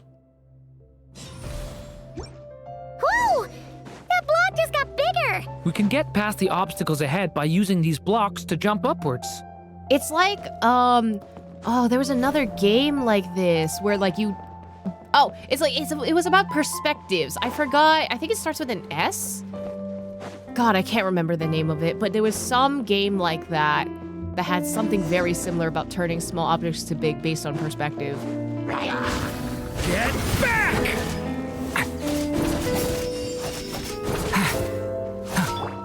Which one am I? Okay, I am Pyro. Slice, slice. The abyss is burning shadow. Get rid of you. Stay back. I think I did the support version of Durin. Oopsie.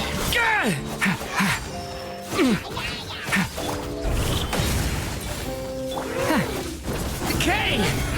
New life. No, oh, I did This double is like E's. a maze. How are we supposed to get through? We'll just have to check each spot. Man. Can I climb? No. Not gonna let me climb? Oh, there's a ladder. Hi, ladder.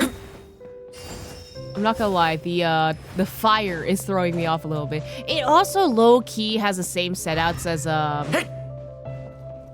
Kazuha's domain from way back then.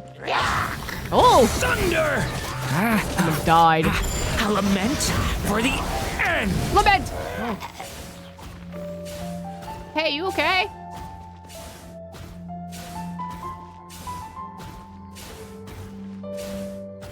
We should be able to use this block somewhere. Thanks, homie. I'm trying. Can I press T, or are you just gonna? I don't want to go down there yet because there might be something up here. Telescope. Oh, but I can't interact. Oh, but I can make this small.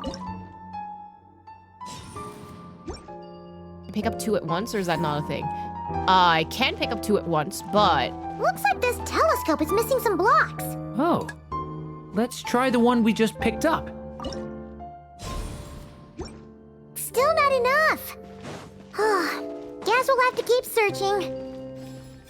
oh, gee, I wonder where it could be. Hold on. There you go.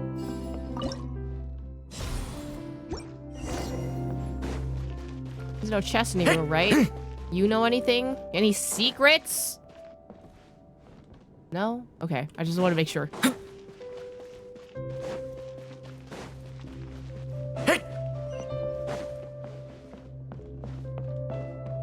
You have any secrets? Oh. Seems like someone's stuck down there. Well, I can't see that. Should they continue towards the tower or plunge into the shadows to rescue those in need? A difficult dilemma indeed. Is this actually a choice? The path to the tower is up ahead. We better stick with Durin. Well, I think we should help. Hey, buddy. It's so dark here. Hey. Oops, sorry. Wait, is that? A little pixie that can fly. Are you here to help the dragon break his curse too? Oh, what's this? More brave adventurers bold enough to set foot in this castle? Come, join the ranks of your liege's guard. Wait a minute. Wait a minute, I know that voice. Nilu and Navia! Nilu? No. I'm a flying squirrel fairy. See, I did not recognize Nilu's voice because I don't have her, but Navia I can recognize off the bat. And I'm a giraffe king. Not this Navia you speak of. I don't think this is the real them. More like how Durin remembers them. That's right. Oh, and don't forget Catbox Lady. Are you friend or foe? Girlie, why is it so muffled? Julie, are you okay in there? Get out! Friend! Definitely friend! Miss, Catbox Lady? So our companions from Simulanka are here. Yeah, Simulanka is a big part of Durin's story. So, guess it's no surprise the people we were with there would make an appearance. Okay, I think I get it now. Flying Squirrel Fairy, Giraffe King, Catbox Lady, please follow me. The shadows cast from the high walls of the tower were manifestations of the dragon's loneliness, barring the path of any visitor who wished to be his friend. The group of brave creatures sought to aid the little dragon in lifting his curse, yet without light to lead the way. The group was trapped, waiting on a miracle. These shadows are blocking our path. It seems like the little dragon is afraid to meet us. If only we had more firelight. But you three don't seem to fear these shadows. Why? Because I carry more than enough firelight for all of us. Besides, even though we're here to complete the story, who says it can't look a little different this time? Before I met you all, I was so sure I'd never make a single friend. I pushed away anyone who tried to get close, until some kind of miracle brought you to me. This time, allow me to return the favor. I'm not sure I followed all that, but you want to help the little dragon break his curse too, right? Yes, so please, come with me. Oh. This doesn't burn me. Well then. That's not what I expected. Okay. Climb. Be free. Oh, and it just comes back here. Okay, that's not bad. That's not too bad. I thought we'd have to backtrack way more than that. It's fine. Woo! What? Will I have enough stamina to get it across? Okay, we're fine. If we didn't, I would have actually cried. I wonder if there's like bonus stuff you can do throughout the story that will influence the ending. Kind of like, oh, let me what? No, come back. What did it say?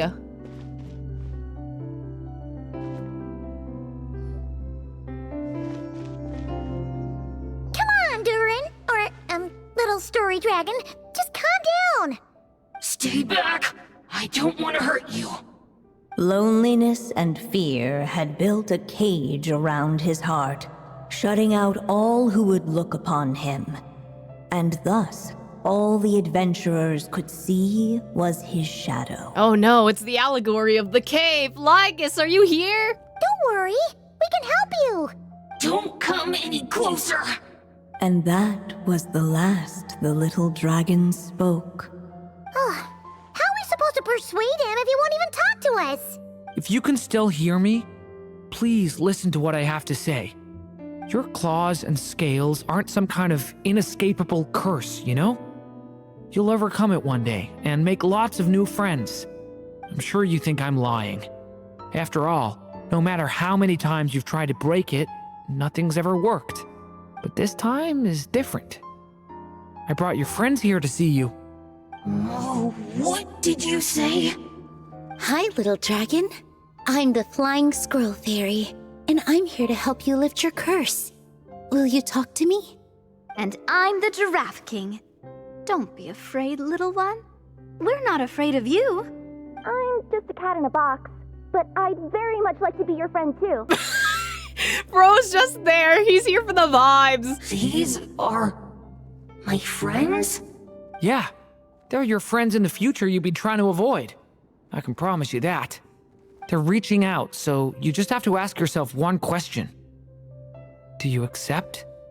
After a long silence, heavy footsteps echoed from the tower's shadows. But still, the one who made them refused to step forward. Though the cage to his heart had been unlocked, the little dragon remained ashamed of his claws and scales. How can I face my friends like this? Don't worry, little dragon. We're gonna offer up our blessings and make a wish to the goddess of fate to release you from your curse. Yeah, just like last time. Make a wish? To the goddess of fate? At that moment, the merry witch made her entrance. There she is. Hi, girly. Hello, little one. Don't be afraid. With the blessings of your friends, your wish shall be granted. Alice? Wait, you're the Merry Witch from the story? Correct. It is I, the Merry Witch, creator goddess of this realm. And it just so happens the goddess of fate is none other than my dear friend, the Story Witch. I'm here to make good on my promise to lend her my second strongest spell. With this spell, she'll have the power to create an entire world. So naturally, granting your wish won't be a problem. Provided, of course, you receive your friend's blessings. But before we proceed, I must check something on her behalf. Little dragon, do you accept this blessing? I want to be your friend. So if you're offering, then yes. Yay! I would love to have your blessings. Of course, just like last time. Were it not for the adventurer's blessings, this tale might have ended long ago. Thanks to them, another ending was now possible. Yet in that moment, they did not know if this blessing was truly a gift or just another trial in disguise. What? You didn't say a word when we actually needed a clue, but now at a critical moment like this, you turn up and start playing mind games? Another trial. Huh, that actually sounds about right. Be it the fictional problems of Simulanka or unavoidable conflicts in the real world, if you think about it, that's what they've been all along. But if it wasn't for those trials, I never would have met any of you. So, despite all that, I'd still like to give my blessings. That's the spirit! Come on, Durin! Let's help you make your wish come true again! On behalf of both my past and present selves, thank you, my friends. Fortunately, a brave band of adventurers heard tell of the little dragon's story. Determined to lift his curse, they fought their way through countless trials. To help him, they offered up their blessings and made a wish to the goddess of fate. At last, their wish was granted. Shaking off his scales, the little dragon stepped out of the tower's gloom. But his time in the world beyond the castle would soon teach him this gift would bring blessings and trials of its own. And as far as the little dragon was concerned, the tricks of fate had just begun. Oh, had just begun. Why'd they cut off her voice line like that? So, Durin's wish came true just like it did before. If this story was written by my mother, then surely that was the last chapter we just completed. Oh yeah! So, in other words, we finished it! But there's 2 days I still need to finish. Looks like that's a wrap on Alice's task, and there's even some ink to spare. Time to return the book, huh? Guess we'll have to wait for her to make contact, like she said. So, my mother's final story has finally come to a close. Sounds like you're a little sad to see it end. Back when I was still living in Simulanka, I was always under the illusion that my mother had never truly left. Every day I spent immersed in that world. It felt like she was right there by my side, still reading me bedtime stories. But now... Durin! Oh, don't worry, we're all here for you. That's right! And you've got so many other friends waiting for you back in Mondstadt! Yeah. Speaking of which, after all that flying around, Paimon's starting to feel hungry again. So, why don't we head back to Mondstadt? Perfect excuse for a big meal with the rest of the gang. Now that you've fulfilled your mom's final wish, a little celebration seems in order, right? It's just a pity we never got to see that big, beautiful dragon. You were really looking forward to meeting him, huh? He might not be here all the time, but Paimon's sure you'll get a chance at some point. Can't you just ask Venti, be like, yo, I want to meet Dvalin, can you introduce me to him? Alright, no worries. Anyway, since this feast is to celebrate me fulfilling my mother's final wish, I guess it should be my little treat.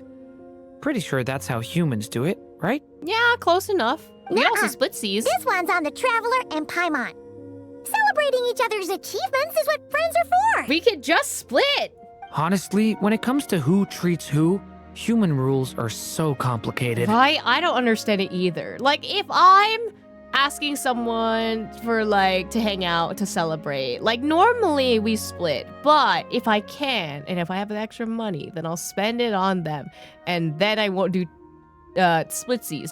But some of my friends are Asian. I say, as someone who's also Asian, and we will always fight for the bill. So no matter what, we're always fighting for who gets to pay. See? He wants to be friends with you too. Oh, Durin! Durin Dvalin! Hanging out, chilling. Oh my god, wait. So, when's the hangout? But the moment hasn't come. At least not yet. In any case, the story should have a better ending this time, don't you think? Wait, Dvalin! Wait, stop! You were just there! Whew. Feels like we were gone for ages.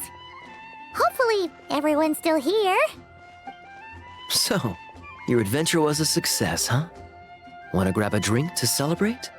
Absolutely Absolutely not. No booze allowed. Okay. No alcoholism for you. Mr. Honorary Knight, Durin, I want to hear all about your big adventure. Where's Fischl?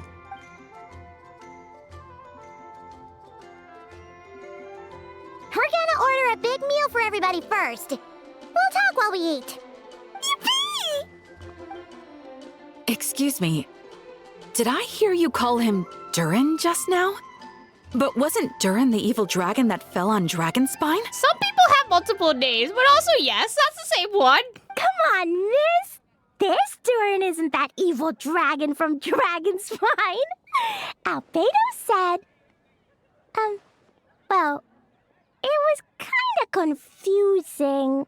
But anyway, it's super cool. Oh, is this your first time meeting him, Marjorie? No wonder you're getting him confused. Still, even if you hadn't met him yet, shouldn't you have heard about him at the very least? At this point, pretty much the whole city has.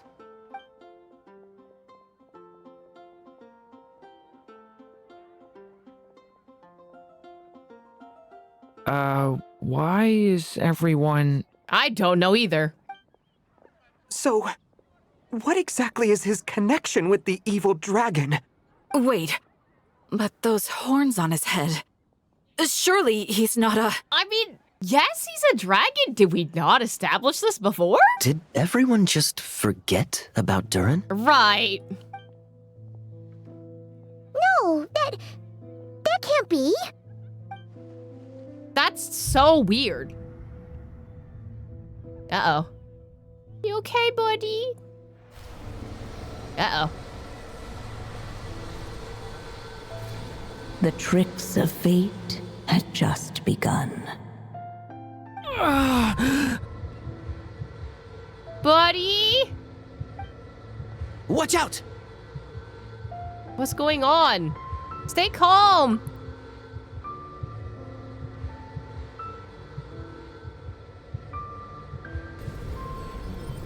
Oh, right, we have the purification power. Is he okay? Is Durin okay? Is it a baby okay? No one got hurt. Did they? Durin! Durin!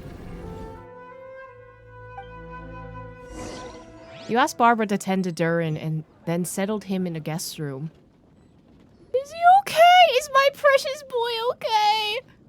I just had Barbara check him over. He's not badly hurt, but he seems to have burned through a lot of energy fending off some kind of dangerous power. He'll need some time to rest before he wakes up. So, can someone explain what's going on here? It seems like, aside from Durin's close acquaintances, the people of Mondstadt have forgotten everything about him. How could that even happen? Time erasure? I don't know. Worse still, the abyssal power within him is showing signs of extreme instability. Could be a separate issue, though. I'm not sure.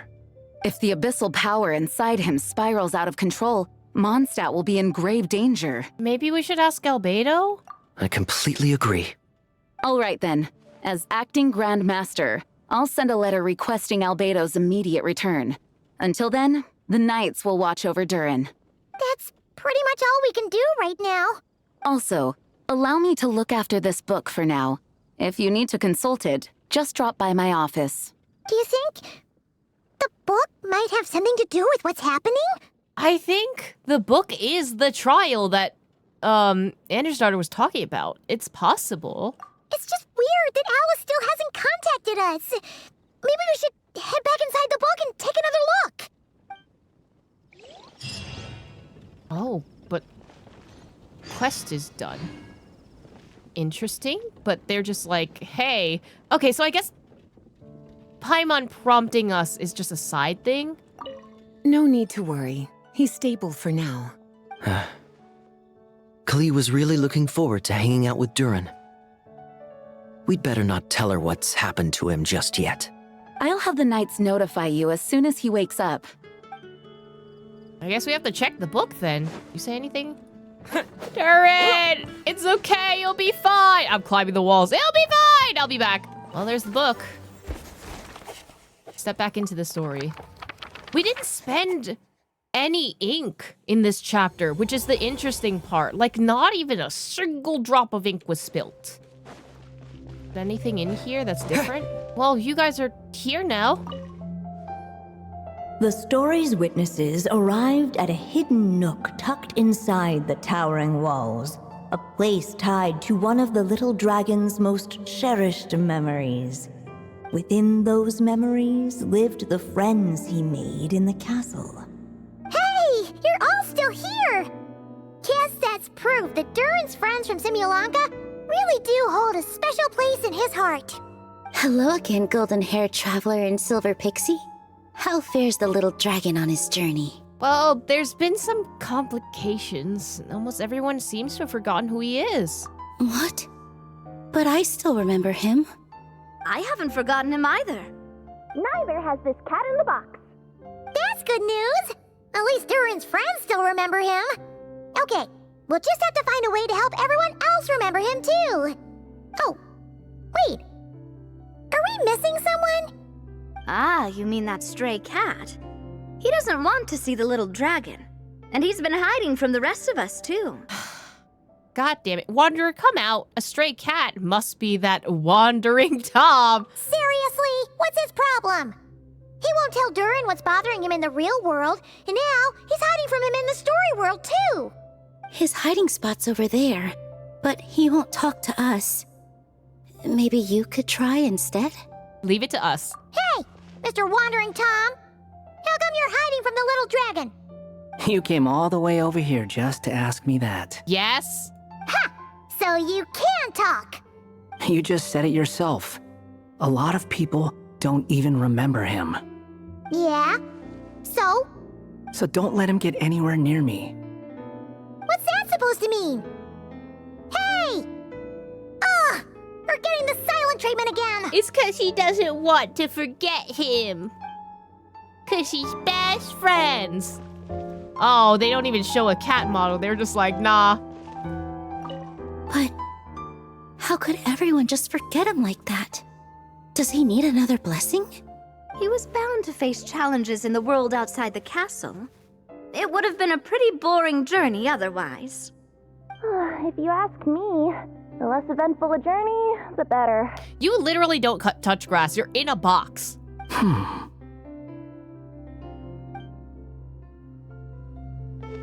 What about, well, I'm assuming this version of the dragon is gone, right?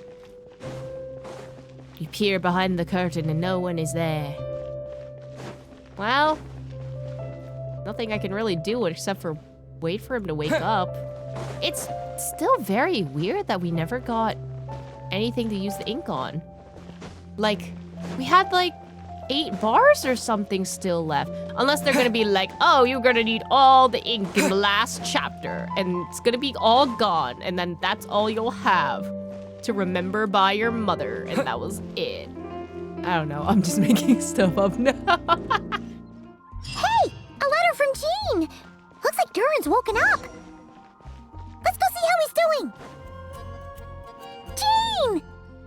Is she just outside in a random ass table? Hello, you two. I'm glad you got my letter.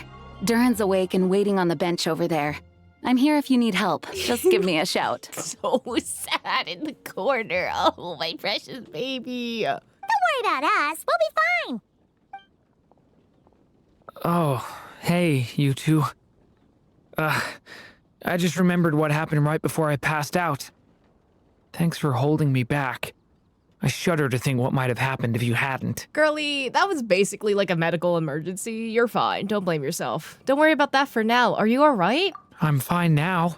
It's just...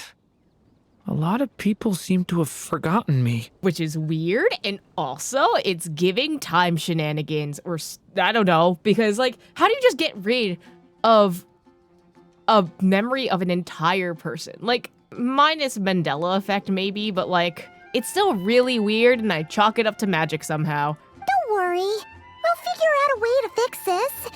Why don't you start by telling us what happened? It felt so strange. After I realized no one recognized me anymore, I suddenly felt like I'd completely lost contact with my body. Abyssal power lies sealed within this body I inhabit. So when I lost my connection to it, I lost control of that power too. It wasn't until I heard everyone calling my name that I was able to reconnect with my body. That sounds like disassociation, but I think this is a more magical thing that's going on. You lost contact with your body? Does that mean there's something wrong with it? Sounds like we need Albedo more than ever. I don't think the problem lies in Albedo's alchemy. Huh. But then, why are people forgetting you? Guess that's what we need to figure out. I think it's got something to do with that book. That means we need Alice for sure. But it's been ages and she still hasn't been in contact. Now would be a really good time for a hint. How could the story's budding branches even hope to reach beyond the towering walls? Leaving the castle, the witch went off in search of the tallest, grandest tree in the whole world. Soul?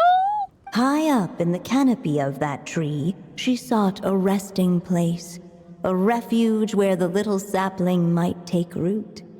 Go to that place, for it was there that the sapling felt its first breath of wind. They're probably talking about the Windrise tree instead if it's only based in Mondstadt, but what you're also describing is kind of what happens with Irminsul, so I'm just like, Huh? Was that another clue? Does that mean the story isn't over yet? We didn't even use any ink last time. Leaving the castle. It just occurred to me. If this story is all about my own experiences, then wouldn't what happened after I left Simulanka be part of it too? But how could she possibly know exactly what would happen? And even if she did, how could we know when the story was complete? Well, I mean, you have Barbaloth who could have helped her, you know? Looks like we gotta go back inside the book. Yeah. Since we can't reach Alice right now, we'll just have to get to the bottom of this ourselves. But first, we gotta figure out where this riddle wants us to go. The tallest, grandest tree in the whole wide world. Huh. The only place that ever gave me that feeling was the one I ended up in right after leaving Simulanka. They had great coffee there, too. And so many books you'd never run out of things to read. Okay, so it is Sumeru. You mean Sumeru City? Think about it. Our search in Mondstadt began in a library, right? Well, Sumeru City's got one of those, too. And it's absolutely huge. What do you say? Should we try looking there? Is it time to find Hat Guy? Huh. That does kind of make sense. And it's not like Paimon's got a better idea. It's worth a shot at least. All right. Let's just give Jean and the others a heads up first. Well, it sounds like you've got a plan, so I won't interfere. All I ask is that you stay safe. Albedo won't be back for some time, and until he is, we can't know for sure how dangerous Durin might be in his current state. I'm so sorry about what happened before. Believe me, I'm not blaming you, and neither is anyone else here. If anything, it's the opposite. We're all just worried about you. Worried? About me? Come with me. I want to show you something. As soon as they heard you were awake, they all hurried over to see how you were doing. You all came to see me? Oh, look at them! A little birdie told me you're working on finishing a storybook. So maybe all those people losing their memories is just a plot twist waiting to be resolved. She had to pause. She was like, I don't know how to describe this. Miss Lisa. Or Lisa actually knows, which... always seem to know how to put my mind at ease. Please, everyone, don't worry about me. When I get back, I'll find a way to complete my mother's story, and the one we started, too. Whew. After the library hunt in Mondstadt, it's not as if Paimon was expecting this to be easy. But this... Yeah... This is something else. Where do we even begin? Asking Nahida. I feel like that's the easiest way. Even the clue this time seemed kind of cryptic. Let's just take a look around. Yeah. Guess the best we can do is stay on the lookout for more weird things going on. Huh? How convenient that hat guy is here. Sorry, what was that? I'm here to return Volume 5. According to the catalog, Volume 5 of this series is not available for loan. I can't accept the return of a book that was never checked out in the first place. Let me put it this way. My copy is complete. Yours, on the other hand, is missing large amounts of content. So you should swap it for mine instead. Sir, you have to understand. Managing a library is a serious business, and we have protocols in place for this kind of thing. I can't just replace an important volume in our collection based on nothing more than your word. Hey! Look what the Wandering Tom dragged in! Okay. He's not gonna know what the hell you're referencing. Oh, it's you. Well, what a surprise. I had a sneaking suspicion we'd see you here. And, what is it you're doing here? I'm a traveling scholar, as you know. Isn't a library the most natural place for me to be? Well, the last time we saw you was all the way in Notcry. Paimon just didn't expect to suddenly see you in Sumeru, that's all. He's traveling for business. There were some things I needed to come back and take care of. Some documents had gone missing, so I tracked them down, restored them to their original condition. And now, I'm here to return them. And considering what I'm planning to do next, it feels like a weight off my shoulders. What's going on with you, huh? You look like a kicked puppy. He kind of always looks like a kicked puppy, but... Hat guy. At least you haven't forgotten about me. What's that supposed to mean? Durin fills Wanderer on recent events. So it's been getting worse. Sounds like you know something we don't. After he left Simulanka, he spent some time traveling Sumeru with me. I was working on several texts at the time, and I stumbled upon something strange. Anytime Durin of Simulanka was mentioned, before long, the record would disappear. Oh. Which means all the remaining records on Durin are about the evil dragon that fell on Dragonspine. Wait, okay, so it's only the one that's from Simulanka that's being erased. So how is removing Durin from Simulanka causing the erasure of himself from texts? How did you even discover that? If I remember correctly, Hat Guy loved the time he spent in Simulanka so much that he started writing a travel log. That's besides the point. The fact is, you're not affected by the ley lines of this world. I'm sure you can grasp the implications of what that means. Irminsul, the things that you've done. His case is different from mine. It's more like the world itself refuses to accept his existence. It started with a few written records, but now, it sounds like it's spread to people who never met him or didn't know him well. At this rate, the whole world might forget him altogether. The whole world? But that includes all my friends in Mondstadt, and even Hat Guy, too. So that's what you've been worried about all this time? Why didn't you just tell me? There are more important questions right now. Like figuring out how to fix this. Aw, yeah, we've been trying for a while now. We just haven't gotten to the bottom of it yet. That mage clearly cared a lot about her child. She left that book behind for a reason. If you want answers, isn't that the place to find them? Well, I would assume, right, that Andersdotter knew this might happen whenever he got removed out of Simulanka, which I don't even know how you're gonna be able to predict that. But if we're gonna transcribe Durin's story into, like, a fairy tale, wouldn't that preserve that within Irminsul? You think that didn't occur to us already? Problem is, we need to find the memory that unlocks the next chapter first. Mind if I take a look? You're offering to help us? I just want to know what secrets this book is hiding. Besides, I've run into a bit of red tape, so I've got time. Of course. Be my guest. So, the memory we've been looking for was about you? All along? I mean, he was important for the Simulanka chapter, so... I'm being flashbanged again. Go to that place, for it was there that the sapling felt its first breath of wind. Revelation bestowed by the little dragon the Story became companions with a stray cat with dark blue fur. It was a I love friendship Scarab, born yeah, of he's so all they cute. had in common. He left his castle at the stray's invitation, setting out to explore the world beyond its walls. There, he grew fond of the outside world, eager to make friends and share the story of his life.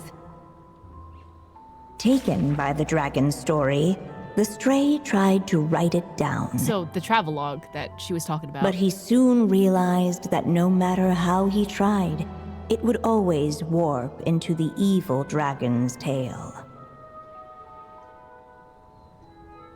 That's very specific that you know that, Andersdotter, but okay. So, is this the world where this chapter takes place? Looks like we're at the top of some kind of gigantic tree. The story just now. This one must be about what happened to me when I first arrived in Tevat. No wonder the memory that unlocked it was about Hat Guy. Most of my memories from that period were. Hold on. Anyone want to explain how I ended up looking like this? Oh my god, they're just like, we can't put any more NPC models. We're making him into a cat. Maybe you've become a character in the story too. The way you appear here is basically how Durin sees you. You see me as a stray cat? Listen, it will sell a lot of merch, and then Hoyoverse will get a lot of money. That's why we need it. A wandering Tom, to be exact. You should count yourself lucky. Of all Durin's friends, your character is by far the most memorable. Maybe it's because I've known Hat Guy for longer, so my impression of him is more vivid than the others. Vivid? Then how come you haven't changed one bit? Because I'm a descender, excuse you. Guess that means the impression the traveler left was so vivid, it didn't need changing.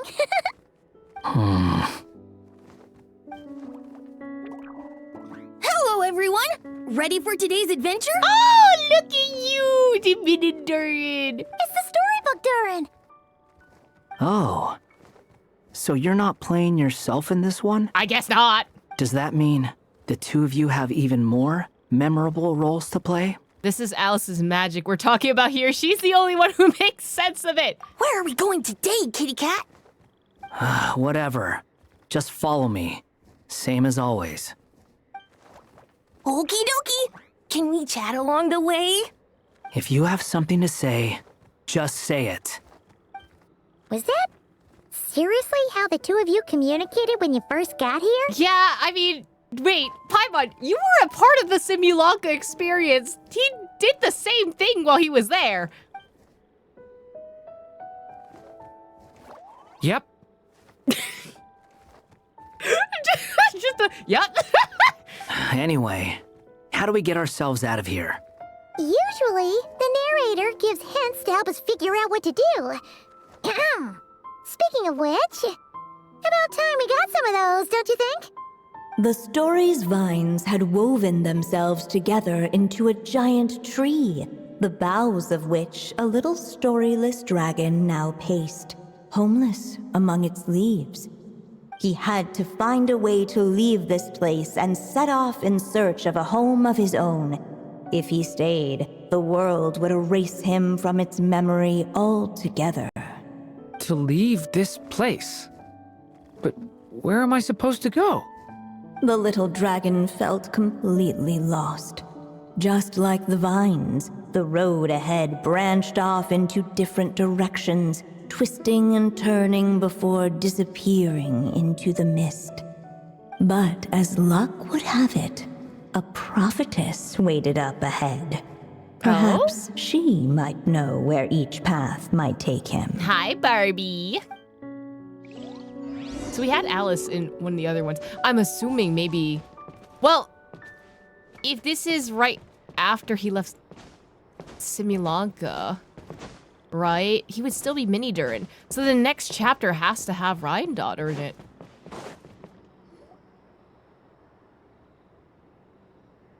considering everyone who was you on the must table. be the little lost dragon. It's true. My friends and I are lost. This meeting was no accident. The prophetess was in fact the seer witch, here to present her promised gift. The seer witch? Oh yeah! That's Mona's teacher, right? The old hag? Insolent child. I am the seer witch, your prophetess, not some old hag. Sorry! Now, little lost dragon, I have come to bestow the gift I once promised. A prophecy. A prophecy? A prophecy? Hear me now, for my prophecy is this. One day, the dragon from beyond the castle shall be reborn, and none may avert its coming. The wind took the prophecy and swept it off into the distance. And so, the little dragon was shown a path to wander. A path shown by the wind? Could that have been referencing to what happened back in Mondstadt? As far as I remember, once that alchemist from Mondstadt learned about the prophecy, he chose to stand with you against the evil dragon. So, what does any of this have to do with you being forgotten? Oh, wise witch of prophecy! Could we trouble you with another question? As enigmatic as she was elegant, the seer witch spoke no more, for her thoughts had long since returned to the starry firmament above. Same. Just when we actually needed her. The seer witch was my mother's friend, so the prophecy she just gave should turn out to be helpful. Well, it's not like we've got better options. But if all we need to do is leave this place, which path should we take? Any ideas, Durin? Why don't we take a look around? I wonder if there's multiple options. Just says find a way out. Oh, can I get the seer witch? As enigmatic as she was... Man, okay, they said the same thing. Fine. Genshin, stop doing that. I want to hear new voice lines. I mean, I could follow the path, right? And that's where they want me to go. That seems the same. Hey! And I think it is a forced path, though, because it doesn't seem like I can go anywhere else. I could go backwards, but will that do anything? No. Oh, ink. Pass through the thorny bushes. Is there another option? Go where the wind blows from. I'm assuming this would have led me to Dragonspine, right? Huh. Looks like there's another path over here. The secrets he sought led the stray to discover another path forward, though it was overgrown with bristling thorns. Okay, and then there's another one where it says... The wind kept blowing, but the little dragon had not yet resolved to follow it. Before him lay a foggy path, and where it might lead he could not tell. So they're both very vague. But it's very strange that this one would give me a -1 and that would give me a -2. Where... I'm curious. Like, the gamer in me is just like, this would definitely leave Durin down the dark path. But also, like, what if they did a 180 and they were just like, oh, you think it's the pretty and nice path, right? Wrong. Oh, wait, there's another one. What? Looking back the way he had come, the little dragon saw a gentle glow, a warm light that reminded him of somewhere familiar. The castle his mother had built for him still stood tall as ever, and in the paradise behind its walls lingered many joys of the past. Its gates were always open for him, a haven where no tales of wicked dragons were told. Okay. I don't know if this is actually a forced choice, or if this is like an actual choice you can make that can determine the ending. Because it seems like we could go back, and that would just, I guess, Durin would return to Simulanka and never actually leave the storybook. The other option is going down the Dark Durin's route, where I'm assuming maybe he accepts like the evil dragon story and then becomes the villain that he wanted to be. Or, well, I don't know if he wants to be that, but like he's trying to avoid that prophecy. Or the one where current Durin's being taken and leads him to Mondstadt.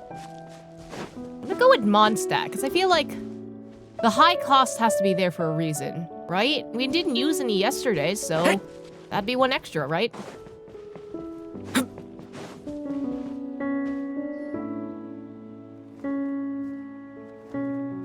If we go this way, we'll be heading back to Mondstadt, just like we planned. Out of all the options so far, this seems like the safest, right? At least we know what happens next. He helps stop the evil dragon from returning, gets a new body, makes a whole bunch of friends, who all just forget about him. But you didn't forget, Hat Guy.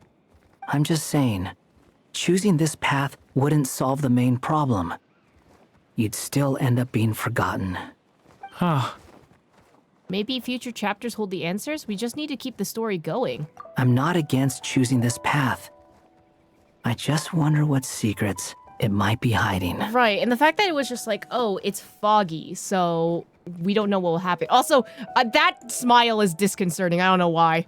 Let me think about it. Oh, it didn't remove my ink. So, could I go back and make another choice, or is that not an option anymore? Oh. It still has options. What? Unless the little dragon kept moving, eventually, he would be forgotten. Listen, Andersdotter, I'm trying to play out your story how people want it to be, okay? I want to see all the endings. That's what video games are for, okay? Okay, so what if I were to choose to return to the castle? Returning to the castle? Huh. Well, that's an interesting thought. Has the idea of returning to Simulanka ever crossed your mind? Returning to Simulanka? Think about it. It's a place where a heartfelt wish is all it takes to rewrite the cruelest fate. Not like here, where fate mocks us all. If there really is a being controlling the fate of this world, it must be a laughably spiteful creature, deaf to the wishes of others. Oh, it's okay, buddy. We know you have trauma. If you leave this world and its cruel fate behind, maybe your problems will be solved. Hey, don't give him crazy ideas like that. I was simply expressing my envy. That's all. Not everyone is lucky enough to have a place like Simulanka to return to. Well, let's say that you did. Would you choose to go back? Of course not. I'd rather show fate who's boss instead. Oh. What do you think, Durin? I just need some time to think this over. It seemed to lead away from this place, but each time he tried to follow it, the branches of the tale sent him back to the start. Huh. So the author managed to work this book into the story too. I'll hand it to her. This book is fascinating. What's going on here? When I first realized you were being forgotten by the world, I thought it might be because you spent too much time with me. In which case, the only hope of a cure would be to cut our ties for good. What makes you think that? Once upon a time, the Stray tore apart his own story and was forgotten by the world beyond the castle. He believed the story had cursed him, and that his misfortune had rubbed off upon the little dragon. The story's curse. So he thought the fact that he was forgotten affected Durin too. It was just a suspicion before. But now I think it's something we have to try. Wait, what do you mean? Try what? One of the story's branches is a path I can't take. If you follow it out of here, I won't be part of your story anymore. Considering what the strange magic in this book is capable of, making that choice could cut our connection once and for all. Not this again. As long as there's a chance it might work, it's worth a try. He's not like me. He deserves for the world to remember him. What do you think, Durin? Well, maybe Hat Guy has his reasons for thinking that way, but that's not the kind of decision I can make so easily.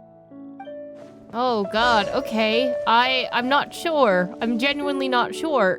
If we erase Skara, right, from his story, then I don't know how that would affect Durin. I don't think the stories crossing over would affect Irminsul like that, honestly. There has to be another way that, I don't know, Albedo would be able to fix it? I'm not sure. I'm genuinely not sure. Well, returning to the castle 100% is not going to solve anything, right? Because that's just going back to Simulanka. If you go back to Simulanka, it doesn't solve the whole issue that Andersdotter was talking about, where she was like, oh, I want you to have a new story. So locking yourself up and thinking that you're the evil Durin is not the way to go. So that's probably why it has 0 points. This one is -1, but at the same time would result in Skara and him never being friends. And like, I think he likes Skara and Skara likes him. So like, that'd be awful. But this is the current path that we're on, solving things in Mondstadt. But I don't know. This is probably like the most taxing one too, so I'm not sure. I'm really hoping that this is not an actual choice that I have to make, because I'm very scared. After having played through the HSR Story Quest 3.8, and there's actually a choice that will end dialogue options early, I am going to try doing this ending, even though I know it's most likely a bad ending, and seeing what happens. But if I can't get out of it, then I'm just gonna Alt F4 and hope for the best. It's what my stray cat buddy thinks is best anyway. Uh-huh. Hat Guy. It's worth a shot. Just don't let this world forget who you are. The prophecy is destined to come true. Yeah, The because little if you go dragon down this left path, you're gonna along turn the evil. path his companion could not take. And from that point forth, the stray was no longer part of his story. Yet his memories of the stray were an indispensable part of his tale. With the stray gone, the story lost the very spark that had first set it in motion. In the end, the little dragon's story faded into nothingness, and in the world beyond the castle, only the evil dragon's tale endured. Who am I? Is this me? Oh, and then you become the Simulanka dragon. And so the story ended, with the little dragon fading from sight, leaving nothing but the evil dragon's shadow in his place. So the story ended? Oh no! But Durin! Ugh! Way to go, Hat Guy! Right, this is what you get for trying to sacrifice yourself like a martyr. Totoko. Totoko. You fucked up. Hello, children. If you're hearing this recording, it's because you've reached a certain ending. It is a certain ending, all right. Alice? You may have noticed that little Durin's experiences have been written into the pages of this book. Well, you should know that in the same way, its ending will also be written onto him. So be careful, because triggering a bad ending could be somewhat problematic. You're warning us after it already happened? What kind of logic is that? You're upset that I didn't warn you earlier? Don't worry, though. I've thought it all through. I built a very special feature into this book, just for you, the witnesses of this tale. So, go ahead. See if you can turn back the pages. If you're not happy with the ending you've reached, just flip back a few pages and let the tale unfold once more. Talk about a plot twist. Pretty incredible, huh? That's the power of magic. Well, that gives me a rewind button. I'm going back because that was a bad ending.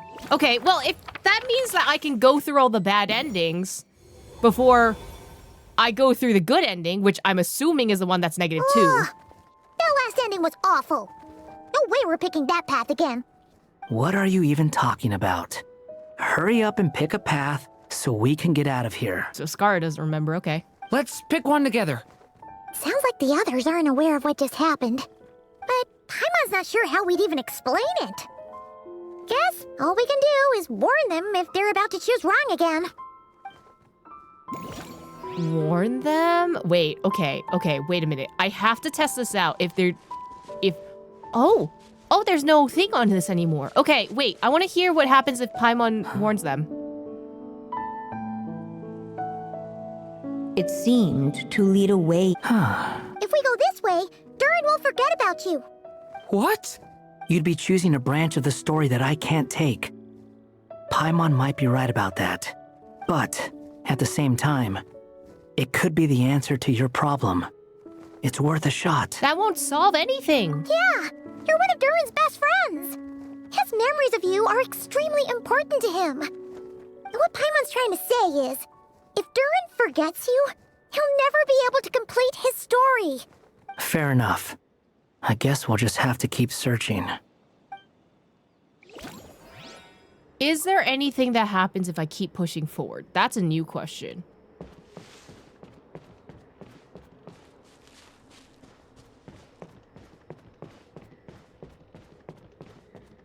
Oh, nothing. Oh, so it doesn't even let you try and pick this ending. It is forced, which, again, Genshin's illusion of choice is always a thing, but that is a nice detail that you can go back and Paimon and Traveler are the one being like, hey, don't! You're being stupid. Return. You really want to return to the castle, don't you, little dragon? When you're there, no problem ever feels too big for you to solve. It's called escapism. Yeah, I guess I do feel that way sometimes. And also running from your problems. The story will eventually reach its conclusion. As the little dragon slipped back inside the castle's walls, the clamor of the outside world fell away. There was no danger here, no problems for the little dragon to resolve. As soon as his mother finished her story, it was time for the child to drift off into the world of dreams. And so the story ended, with the little dragon fast asleep in his castle, just like he had never even hatched. What's going on? I feel so weak. Hey, what's happening? Durin, wake up! We've reached an ending. But this can't be how it ends. Durin promised to bring back everyone's memories. There's no way he'd accept an ending like this. Hi, Alice! Rescue me! Remember, if you're unhappy with this ending, try thinking of a way around it. Get me out of here!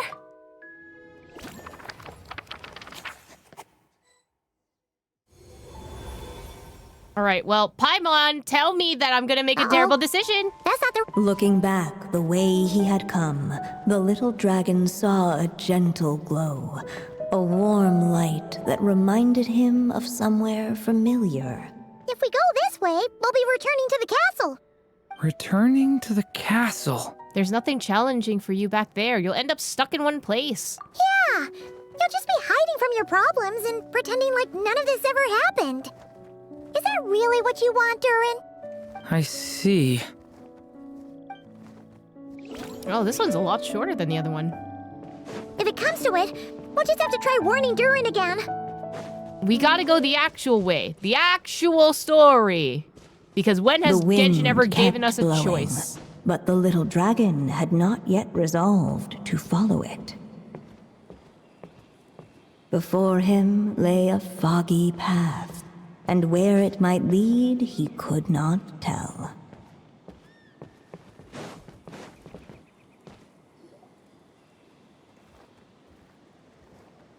If we go this way, we'll be heading back to Mondstadt, just like we planned. Out of all the options so far, this seems... He helped stop the who all But... I'm just saying, choose... I'm not against choosing this path. Let me think about it. Well, it's the only path we have left, so we gotta go this way.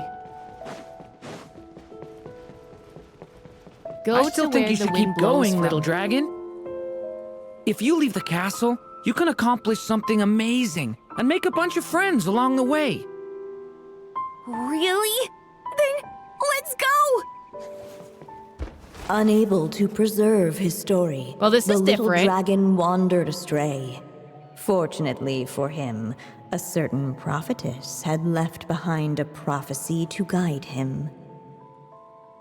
The wind took the prophecy and swept it off into the distance, and so the little dragon was shown a path to wander. Following the wind's guidance, the little dragon made his escape.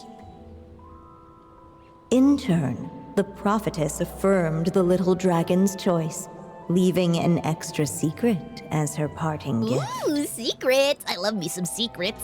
Now that you've made up your mind, I shall keep my promise by explaining fate's little trick. Long, long ago, the gods of the high heavens gave the world outside the castle a magic of its own. They called it storytelling. It was a magic of almost unshakable power that governed how people met, grew close, and understood one another.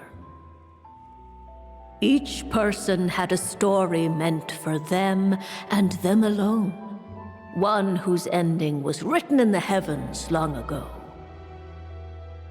In truth, your story and the evil dragons are simply two versions of the same tale, and that is something the magic of storytelling cannot abide. Ah, so they only want one narrative. Beyond the castle's walls, your story cannot take root, for the evil dragon's tale has done so already. So we have to make a new story. The wind took the prophecy and swept it off in the distance, and so the little dragon was shown something, and I can't... bring me back to Sumeru! That was the secret? Huh. I see. But... what does that mean? We have to write our own story so that Durin, as in this form of Durin, can be, I guess, rooted within Irminsul and take root. You still don't get it? Simulanka Durin and Tevat Durin share a special kind of connection. Their fates are mirror images of one another. While they were in two separate worlds, there may have been some mutual influence, but their fates were independent. But when Simulanka Durin came to Tevat, a version of his fate already existed there. So, how can two fates exist at the same time? The answer is, they can't. The rules of this world don't allow it. You can't return a book you never checked out in the first place. So, what's Durin supposed to do? Those mages seem to have come up with quite the ingenious solution.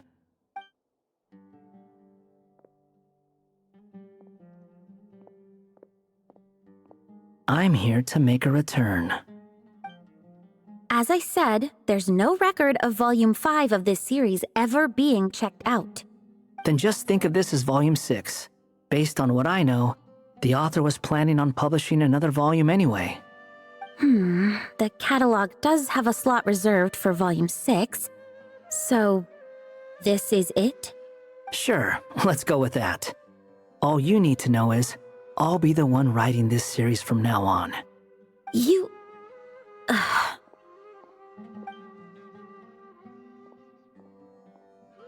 What are you up to this time?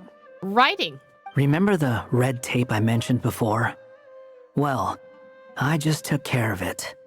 Now, I guess you'll be off to see your alchemist friend? It should be pretty obvious by now. He has the answers you're looking for. Well, we do have a whole bunch of things to confirm with Albedo, that's for sure. But didn't Jean say he'd be gone for quite a while? We can just go up to Dragonspine, right? I'll join you. Just let me know when it's time to go. Oh my god, he's coming with us! Hat guy? Don't sound so surprised. I'm part of this story too, aren't I? I'm just playing my role. Well, yeah. But it's not that. I just feel like you want to help, but something's holding you back. He is scared that his own influence might influence your story. When I first realized you were being forgotten by the world, I thought it might be because you spent too much time with me. I even thought cutting our ties might be the only way to fix it. Why would you think that? He once made the world forget him, so he was worried Durin might be affected by what he did. It doesn't matter now.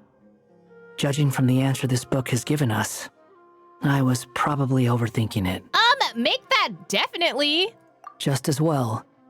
With the ley lines rejecting him like this, the people who still remember him are his only remaining connection to this place. If that last fragile tie was broken, who can say what devastation his unbound body might unleash? And to think I'm one of the people keeping you here, instrumental in helping change your fate. Can't say I saw it coming. Well, if it's good enough for Hat Guy, it's good enough for me. After all, he is about as odd as humans get. Humans is the word, yeah, for him. Excuse me? With some people, even if you try asking a simple question, they'll always give you a complicated answer. And the more you ask, the more complicated it gets.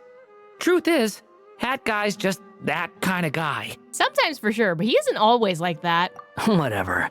All I needed was a yes or no, so we can quit it with all the back and forth. He's embarrassed.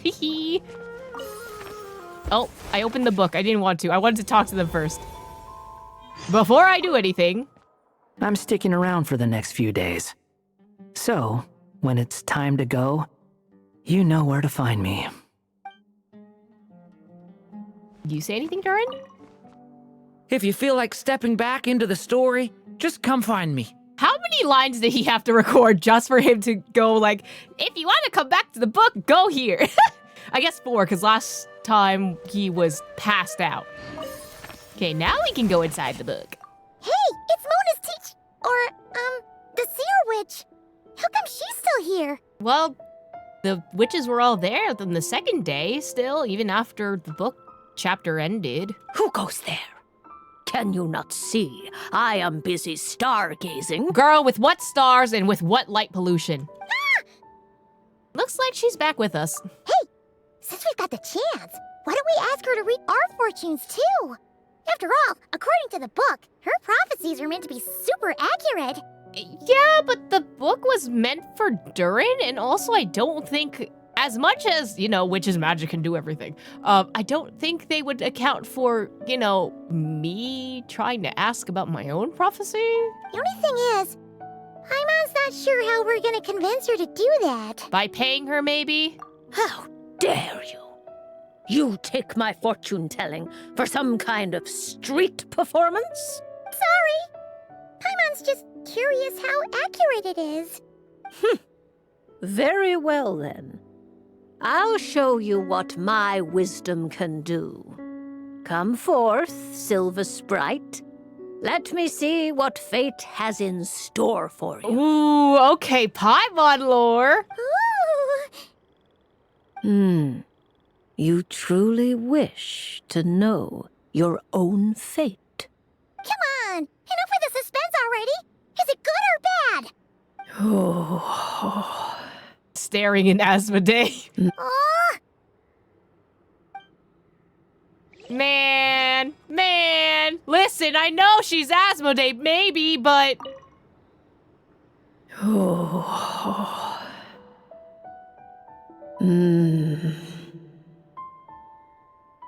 Yeah, she doesn't want to say in order for her Otherwise, the prophecy will pass and blah, blah, blah. Fine, don't tell me your secrets, Hoyoverse. I can find out on my own with theory crafting. I didn't even realize that there was a boat here. Apparently, apparently there is some extra dialogue if you have Durin with here, but oopsie, I did not realize there was even a boat here in the first place. This is really cute. This was back from Sri Lanka. Aww. Hey, a letter from the Knights of Favonius. Sounds like Albedo's back and he's waiting for us on Dragonspine.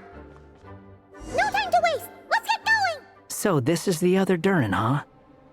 If this had been the dragon that ended up being revived in Mondstadt, there's no telling what kind of calamity that people would have had to endure. So, if you think about it like that, Durin's actually a hero. And you just thought you'd be nice all of a sudden? No, I'm just a little envious, that's all.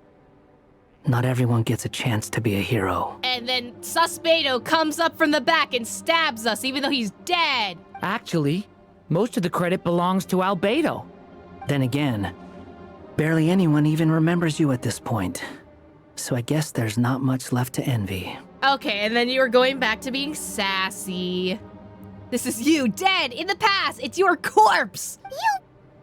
Oh. Ah, so you three still remember Durin. Looks like the memory loss hasn't spread to close friends. Yet. Well, maybe don't say it like that. I guess that means my memory of you must still be complete as well. Albedo. You're finally here! Oh, boy, do we have a whole pile of questions for you. Oh, you're here too? I think I've pieced together some of what happened to him. But what's your take on things? Also, Scara wearing shorts in Dragonspine, once again, still Master insane. Jean filled me in on what happened. And I've got a few theories. But let's get on the same page first. You exchange intel with Albedo, who also checks how Durin's holding up. Well, physically, he's doing fine. His body is holding the abyssal power at bay. And there's nothing whatsoever to indicate any risk of collapse. So, from an alchemy point of view, there's nothing wrong with him? That is true. He is a puppet, so he doesn't get cold. But still, it makes me cold thinking about him. And also, well, Aether is wearing short sleeves and a crop top, but... The issue isn't so much that the abyssal power within him has gotten out of control. It's that the connection between his will and body is fading. If he ends up losing his conscious will, his body will fall back on its biological instincts.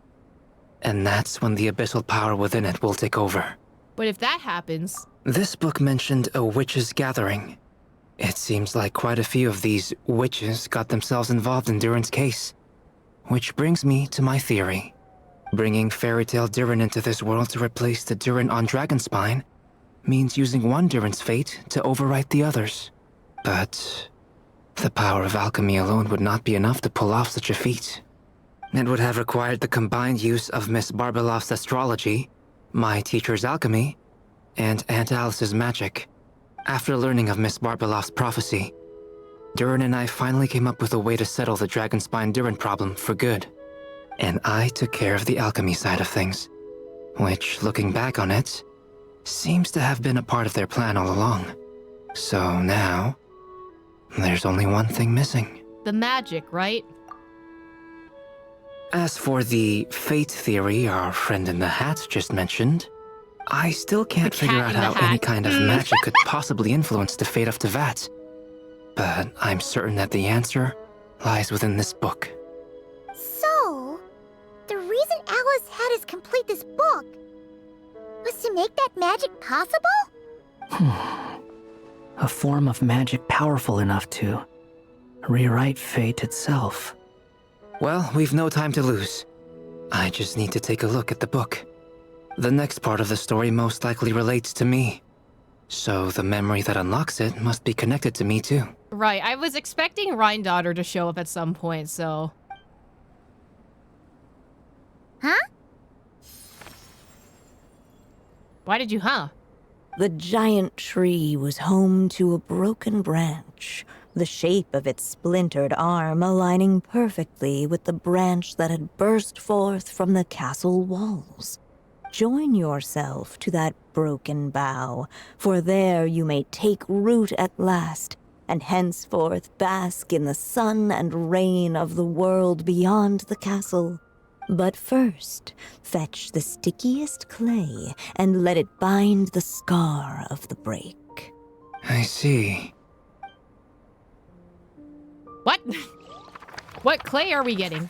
Fetch the stickiest clay and let it bind the scar of the break. Solution bestowed by the Guided by sage the witch. breeze, the little dragon arrived at an alchemist's workshop. There he was greeted by a clay figure, a child molded by the sage witch's hands.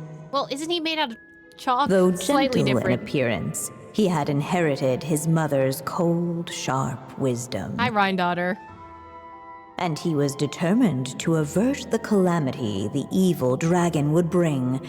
And so was his helper, none other than the little dragon himself.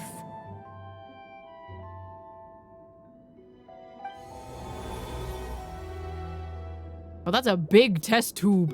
What is this place? It looks like it's modeled after an alchemist's workshop.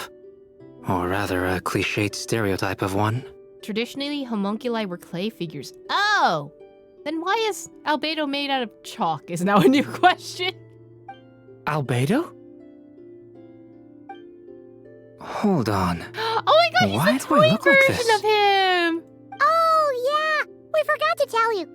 Basically, the characters in the story are reflections of how Durin sees them. His face is so wide! At least you're still human-shaped. I forgot he's a cat. Well, since Cat Guy has taken on a different appearance too, that must mean the two of us are both characters in the story. But you, Paimon, and Durin haven't changed at all. You must be special figures in some way. You know, we're just main characters, that's all. I'd like to know more about that too. But seeing as none of them can explain it, let's just concentrate on moving the plot forward. Let's take a look around.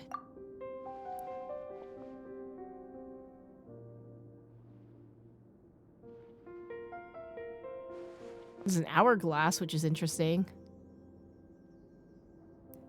This very much feels like Mario Party, where like, usually the characters are super shrunk down in like a very large world.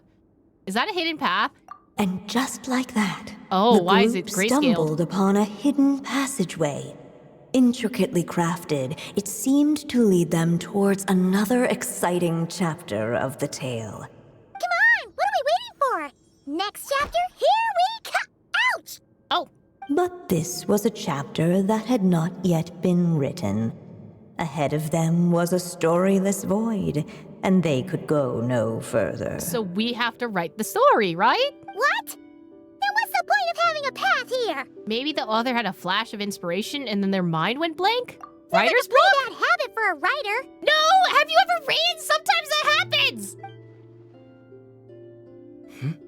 Over here. I found something. Oh, that's a symbol on Durin. What the clay figure found was none other than the why am evil I on the dragon's table? heart itself. Though the creature had perished long ago, its heart was still there, pulsing away and growing warmer with every beat. I think Aether was just a little too eager to get to Durin's heart. And the clay alchemist knew what it meant. That the evil dragon would return one day, just as the prophecy had foretold. Yet, guided by his mother's wisdom, he foresaw another fate. If only the alchemist could bestow this heart upon the little dragon, he might be reborn in the evil dragon's stead. Only then would the evil dragon's heart grow still, and the little one inherit its tale. Sounds like this chapter is about Albedo bringing me to life? If that really was the solution, though, this would have been over the minute I finished the transmutation. So why is Durin still being forgotten? There has to be some other reason. There's still places we can check. We have time. Well, Yeah, not really. I'd like to explore the area a bit more. Well, if our memories run out, then we don't got time. Destroy the heart. Unless the little dragon kept moving, eventually, he would be forgotten. Okay, listen. Andersdotter, I just got into this cutscene. Relax. Wait, hold on. It says, destroy the heart of the evil dragon, fuse with the heart of the evil dragon. But where's Mini Durin? Mini Durin! Mini Durin! Why are you in the corner? There you are. Oh, hello there. Hey, it's Mini Durin again. What are you doing holed up in here? I was worried I'd scare everyone off, so I've been hiding out here all this time. Oh, just like before. You must be really nervous, huh? I guess I am a little nervous, but I'm also excited. I'm gonna get to stop the evil dragon and even become a human. It's all thanks to that clay man. He's the one who talked me into it. And once I'm a human, I'll be able to make loads of friends and do tons of important things. You're so precious. You'll make lots of friends, that's for sure. And go on many unforgettable adventures. I'm so glad to hear it. The only thing is, the clay man said becoming human isn't gonna be easy. So I'm feeling a little anxious too. He's right about that. Even if you manage to become a human, there will always be tougher challenges on the road ahead. Really? But even so, your friends will be there to help you. Oh? Then I'm not afraid. Funny, isn't it? After talking to you, I'm not afraid anymore either. Right, we'll guide him. Also, low-key, this is just Durin therapy. He's just talking to himself. He is the therapist. So, are you ready now? Yep, I'm ready to become a human. Flashbang.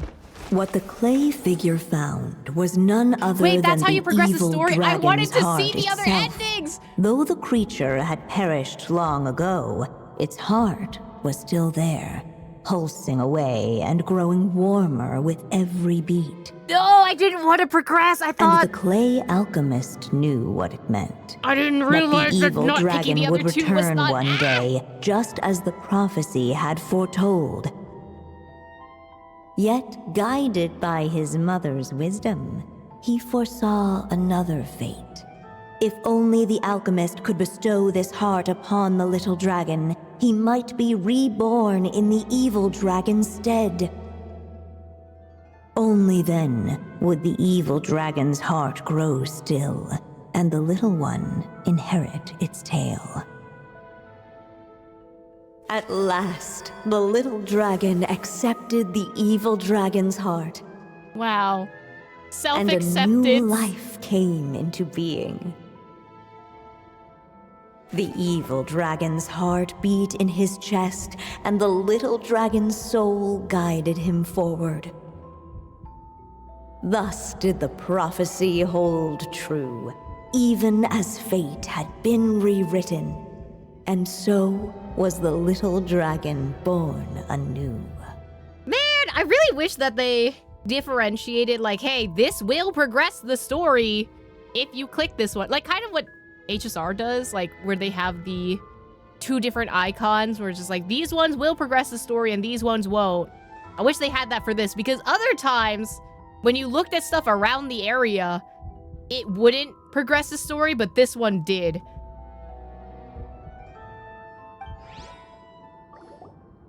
Finally, a happy ending! That must be the last step, right? Woohoo! We completed the story! But then why are we still here? Born anew, the little dragon set off once more, his story far from over. Huh? So, that wasn't the end? What comes next might be the most crucial part of all. The real last step. If fate really is as devious as they say, then I say, show us what you've got. Wow! You're all so serious all of a sudden. Oh, well, maybe don't say that, buddy. Because now Durin's having, I don't know, hallucinations? Heart attack? I can't tell. Durin, are you alright? The evil dragon's heart was now one with the little dragon, yet the dark power within it still lingered. Would the little dragon dare to hold this power back, or would he simply give in? Hey! What kind of question is that? Of course he's gonna control it! What choice does he have? Time is running out. So, will the little dragon dare to hold this power back, or would he simply give in? Andersdotter, you good? I mean, I know you're very dead, but... What's up with the narrator? I think that's the end of the story that she wrote. I think we have to finish the ending. Oh, there's a time thing. Oh, no. No. What you said, I should hurry the fuck up. You are kidding. Hold back the darkness. That takes 4. I only have 3. No! Wait, I used 1 too many. Wait, how do I get another one? What if I go this way? Oh no, that's a blocked passage! No! I only have 1 choice. Would he dare to hold this power There's back, nothing else. Either hold back the dark... Can I go this way? Ahead of them was a storyless void. There has to be a choice! There has to be a further. choice! Andersdotter! This cannot be the choice! There's no way this can be the only choice. I don't have enough ink! The little dragon and his companions. Blank again. Also, someone's lying to me. I did not only have 3 ink markers. That was a forced fail. Huh? What's going on? Are we running out of ink? Once the ink runs out, is that the end of the story? I had 5 ink blots before. Someone's lying to me. I had a feeling this would happen. What's happening to the others? Everyone's disappearing! Now that the story's ink was spent, all that lay ahead were blank pages. Oh, thank God. Thank you, Alice. Thank you. Get me out. Looks like you've discovered another possible ending. Alice, they took my ink Do not away. lose hope. You just need to keep searching, for there are possibilities that only you can bring to life. Alice, I had 5 ink blots and they wouldn't let me use it.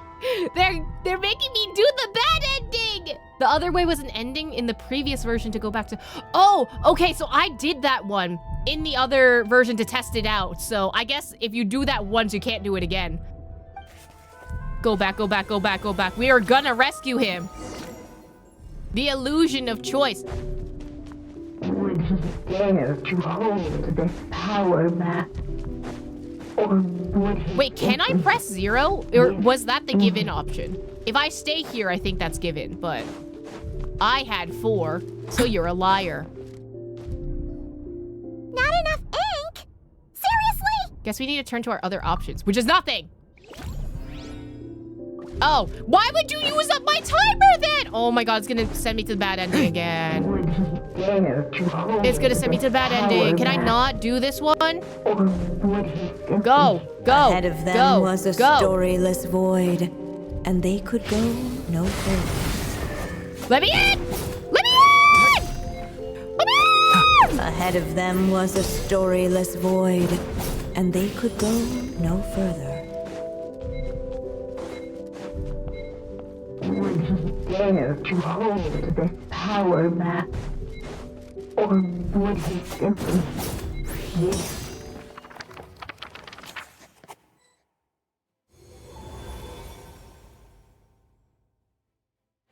The little dragon was at an impasse, and the dark power within him surged like a tide.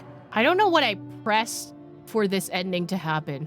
Unchecked, the darkness engulfed everything around it, including the little dragon's soul. Well, that's the ending that we get if we go down the dark path in the 4th day. The little dragon's story faded into nothingness, and in the world beyond the castle, only the evil dragon's tale endured.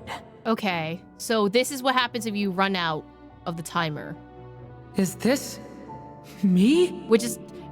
Interestingly And enough, so they the reused the story same thing ended as last with time. the little dragon fading from sight, leaving nothing but the evil dragon's shadow in his place. Oh no! This story can't be over. What do we do now? Dodoko! Alice! So that's what happens if you run out of time. You've discovered another possible ending. You Do fucked not up lose hope. again. You God just damn it. need to You keep guys, this searching, is serious. For there are possibilities that only you can bring to life. That only you can bring to life. Do I have to switch to my character then?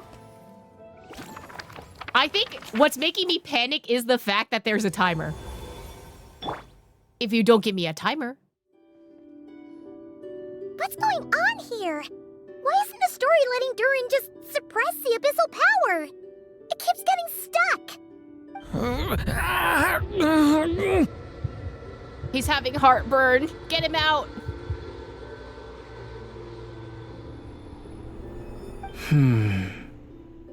It seems the act of suppressing the power counts as an event in the story. In other words, we would need ink to write it in. And how do we get ink is a new question because I had 5 and Subway took away 2 of them. So, what now? Did we use too much earlier? Well, I know I had more than 3. How are we supposed to write a happy ending with only this much left? It's possible, it's just not time for the story to end. Well, this is Durin's story. As long as he's alive and well, why should it end?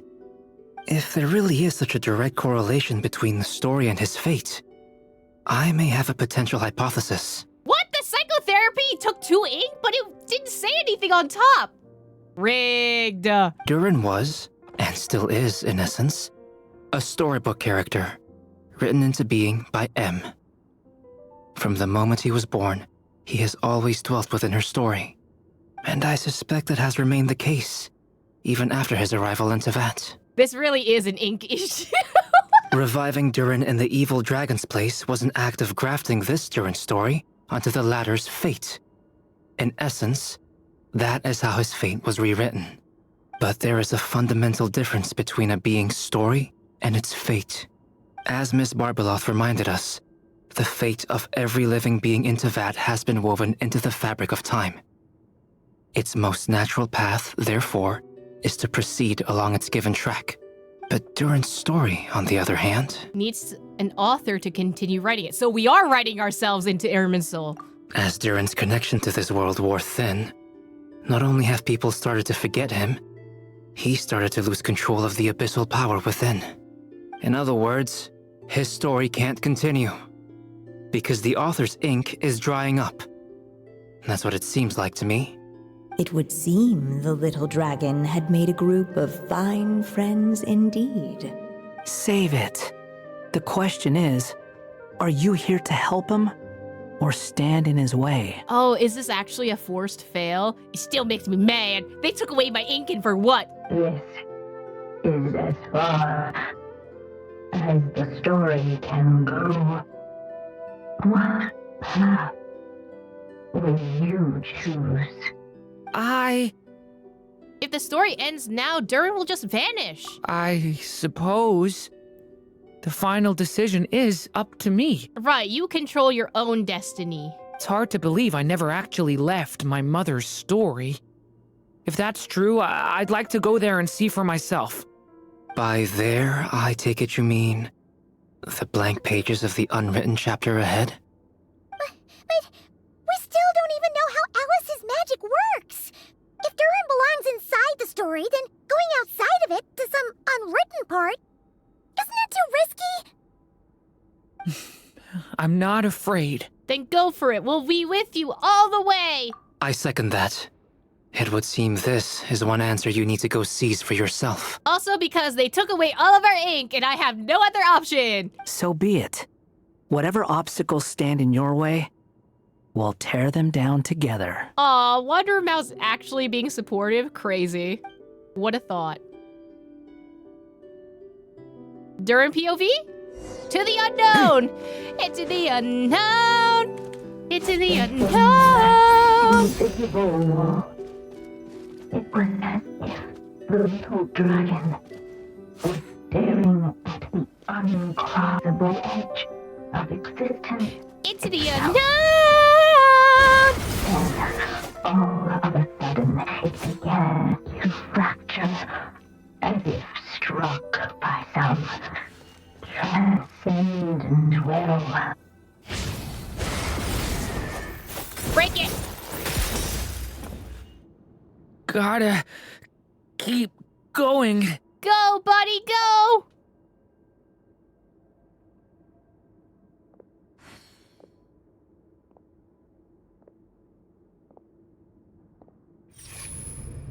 Oh. Ahead lies only a storyless void. My consciousness is slipping away. Keep going, Durin. A pure soul is your essence, not an empty void. Yeah! I feel so weak. But you have color now. Stand tall, Durin. You are not some amorphous idea. The body I made for you is flesh and bone. Yeah, listen to your mother. Well, one of your mothers. Am I truly alive? Yes, Durin, but you must keep going. You're as alive and real as I am. Oh, I can't feel a connection. You're not alone in this world, Durin. At the very least, you have me. Aw, that's cute. Reclaim your true self. I want to click on the thing, but... anything. Who am I? Your name is Durin, and there are many who still remember it. My name is Durin. Yay! Okay, he put it on his actual name. You're taking too long. What? What do you want? I've been walking in the same Durin. direction. Run. In this world, fate waits for no one. Okay, listen. Not everyone trying to rush me into the story, okay? I didn't get a run option. Where am I meant to go? What am I supposed to do? Go. Make your wish come true, Durin. Yeah! My wish? Well, that makes it easy. Oh my god, he's having his Elsa moment. This'll be a romantic story that none have ever seen before. You think so too, right?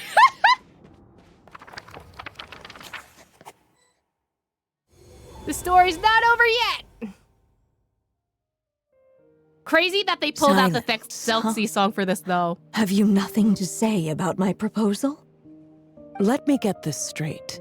There's you want to Andersdotter. graft I was your waiting for her. story onto this unfinished thread of fate, and in doing so, not only rewrite that fate, but allow the story to live on. Quite the brilliant idea. Still, the story's survival depends entirely on whether the author keeps writing. Exactly. And the moment foretold by the prophecy is still centuries away. I see. I thought my own ignorance might be the problem.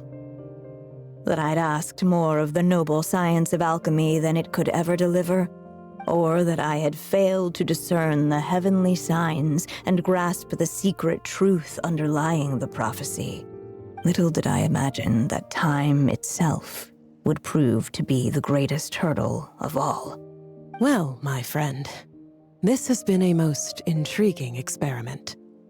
And from an academic perspective, at least, I don't think it was a bad proposal. Someday, the prophecy will come to pass. So remember, my friend, much like the stars themselves, there will always be something that transcends the test of time. Thank you, everyone. You've helped me so much already. But, Alice, I still have one final favor to ask of you. Will you lend me your magic one last time, just enough for me to keep his story alive until the prophecy is fulfilled? You mean you want me to extend your lifespan? No, not in that sense. As Andersdotter once told me, The laws governing life and death are among the most unyielding in this world. I'm well aware of that. And also, of course, she would be the one to tell you that. Also, they disappeared. Where did Barbeloth and Rhindaughter go? Whether it lasts a day or an age, the span of one's life is determined by fate alone. If I tried to breach that law by force, I'm afraid I would lose what makes me human. Hey, is anyone reminded of, not Leah, I almost said Leah, the Xian Shou storyline? This is not a path I want to go down. If I am to die, then I shall die a human.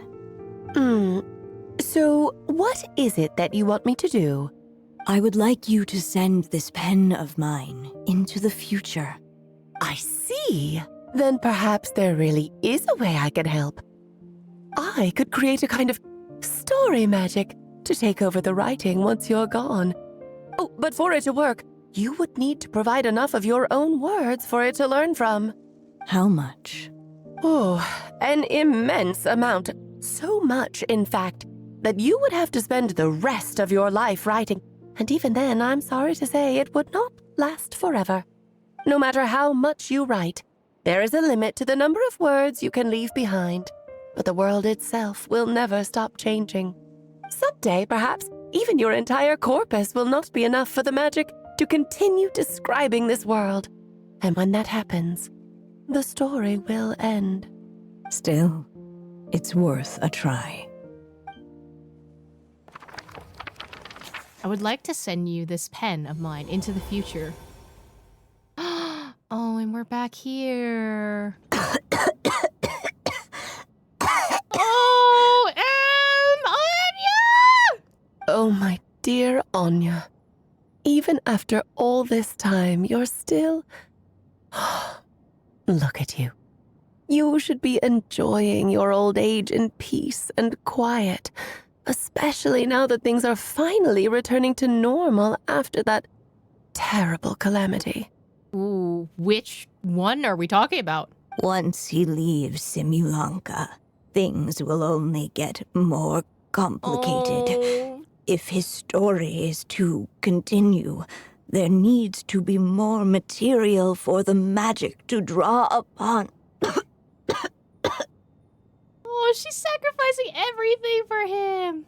It should be after the Conrian disaster. That's what I was thinking. But now that we've been talking about the funerary war for a hot minute, I'm kind of just like, But it would make sense with Durin's timeline as well. Over some of the less important details. Anya, why do you insist on sending him out of the storybook world? Why must he face his fate into that? Why not just let him remain within the story? With my magic, even fate's curse could be undone and he could live happily ever after. I suppose. In fairy tales, all it takes is a heartfelt wish. And even a wooden puppet can turn himself into a real boy and live happily ever after. That's just how fairy tales end, isn't it? But have you ever wondered what happens to the main character after the ever after? Well, there are several movies that question that, actually. Tell me, Alice, in your eyes, what would be a writer's greatest regret? To not finish the story. To leave a story without an ending. Not a bad answer.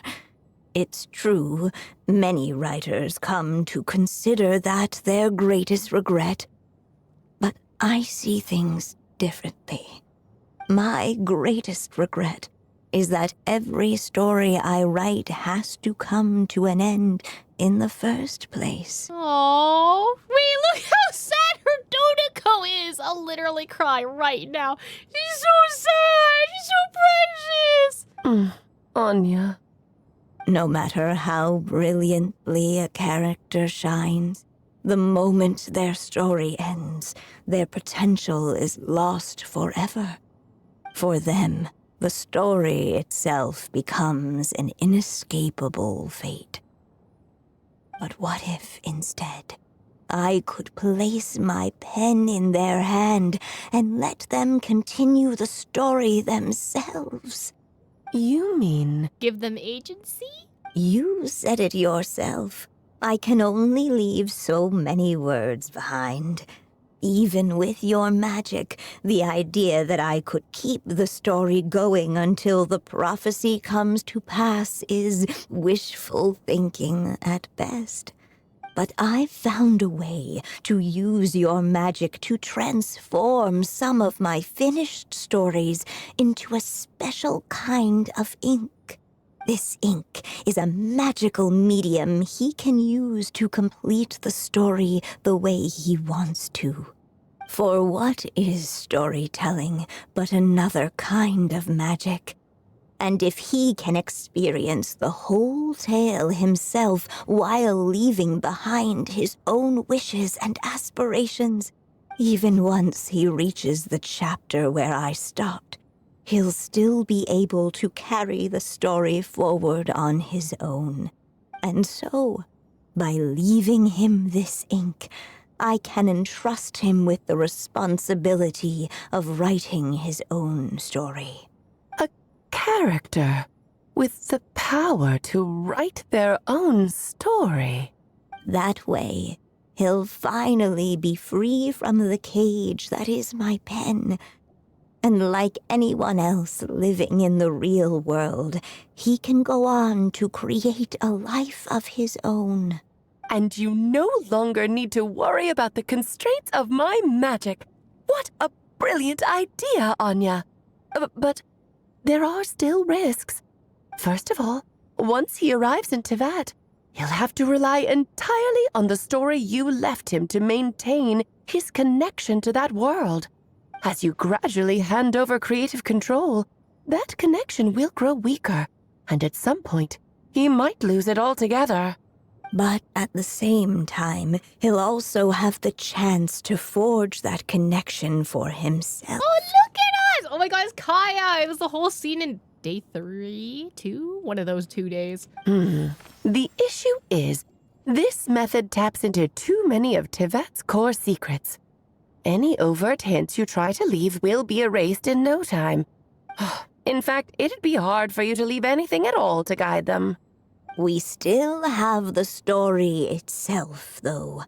I can use that to show them the way. Right, and that can't be manipulated by Irminsul. It's entirely possible he burns through all your ink, never reaches the chapter you had in mind, and gets stuck, roaming the chapters of his past. I mean, I guess quite literally the death of the author in this sense. But despite all that, I still believe in what this child can become. His hopes and wishes can be his ink, so he won't be trapped by mine running dry. Oh, what the writer you are, Anya. Your imagination never ceases to amaze.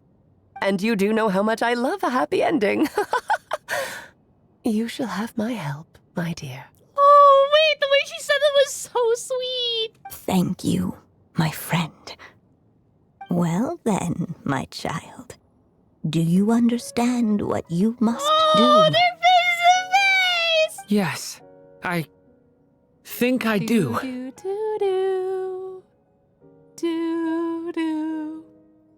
It's my turn to keep this story alive. Then what's holding you back? What will become of you after I take up this pen? I will fade away. There will no longer be a reason for me to go on existing.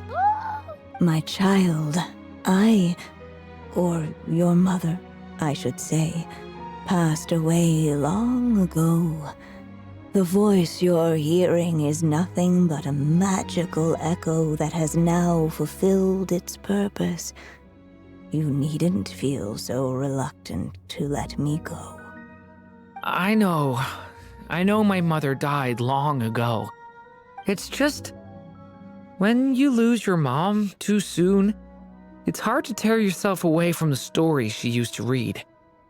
I guess it's a silly way of pretending she's still here, by your side. Durin, But after coming to this world and traveling it with my friends, facing all kinds of enemies together,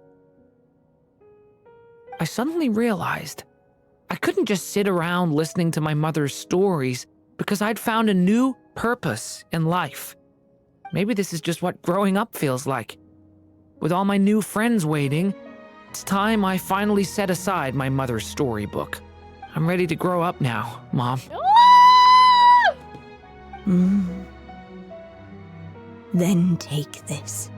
A gift I should have given you a long time ago. You've witnessed this story from the very beginning.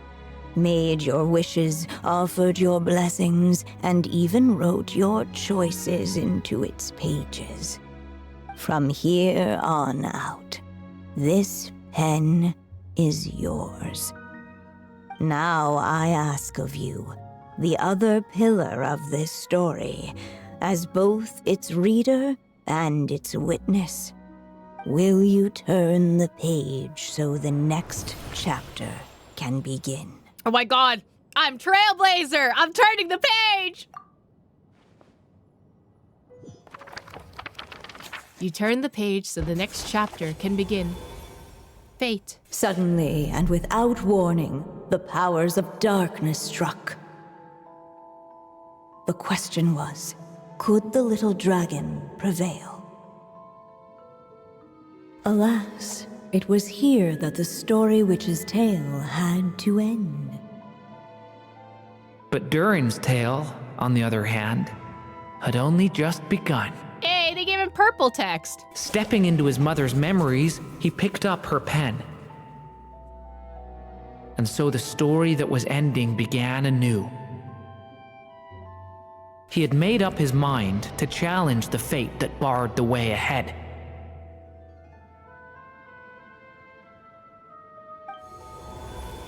Ooh. Looks like this is the final step. Boss battle.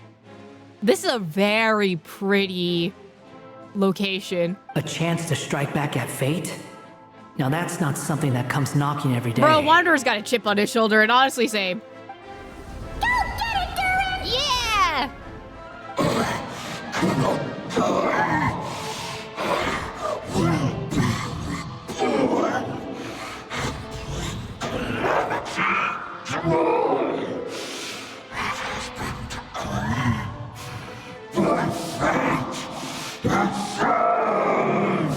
You can, okay, I know the filter is there to make it sound scary, but I think because I've had enough training, all I can hear is little mini Durin's voice in the background going, I cannot die! I will be reborn! You're so scary, Bug. It's okay. It's all right. Don't worry about that. That fate no longer defines me. In the end, only my story shall endure. Am I DPS Durin? I'm assuming I'm a DPS Durin. Do I have C3? Sick. Okay. Watch out! Oh, wait. Is this the minigame from Simulanka? This is the minigame from Simulanka. Okay. There we go. He is just a little guy. But he's still his little guy. And then I need to attack. Claw! Stay away from me! Oh my god, the Simulanka. Simulanka, the gift that keeps on giving for real. One. Here, I'll help lift you up. Oh my god, Wanderer. Okay! I'm being lifted. What am I doing? I don't know what I'm supposed to be dodging. Oh! I don't know what I just dodged. Attack the quill with the elemental skill. The what? Hold on. There we go. Attack! Only my story shall endure. Yeah! Oh! Oh, that took out half of your health! Right, the fact that Simulanka is still temporary, like at least the Natlan area for the summer event is permanent. Stop that! Simulanka should have been permanent. I'm sorry. The fact that we're including so much from Simulanka into the main story and people haven't played it, even then, I made this argument for Golden Island as well. But Simulanka, with how prevalent it's been recently, They should have... Owie. Your story's not over yet. Thanks, Albedo. They should have made that permanent. 100%. He protect, he attack, but most importantly, he's got your back! At some point. Give me... Oh, I don't have my E up. Give me a second. Sorry, give me like 6 seconds. Thank you. This time, the light prevails.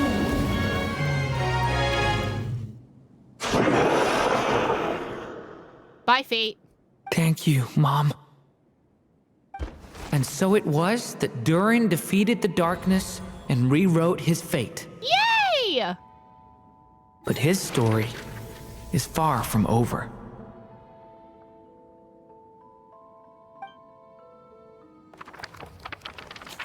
But his story is far from over. Oh, we're back at Dragonspine. Is everyone okay? We're fine, thanks. And hey, we all saw how you fought back there. That was awesome! Is that a new outfit? It looks a lot more free. I have to admit, I do feel like something in me has changed. Something has changed within me. Something is not the same. I'm through with playing by the rules of someone else's game. I owe you all so much. Without your help, I don't know if I could have ever made it this far. Too late for second guessing. Too late to go back to sleep. It's time to hold my instincts, close my eyes, and leave. Just a shame I could only help out from the sidelines. Like I said before, it's not every day that you get to put fate in its place. Well, I'm sure you'll hear it someday. Hear what? The chance to strike back at fate knocking at your door. Yeah, maybe someday. Aw, he's hiding his eyes. Also, does that mean Wanderer story quest? Allow me to just check one thing.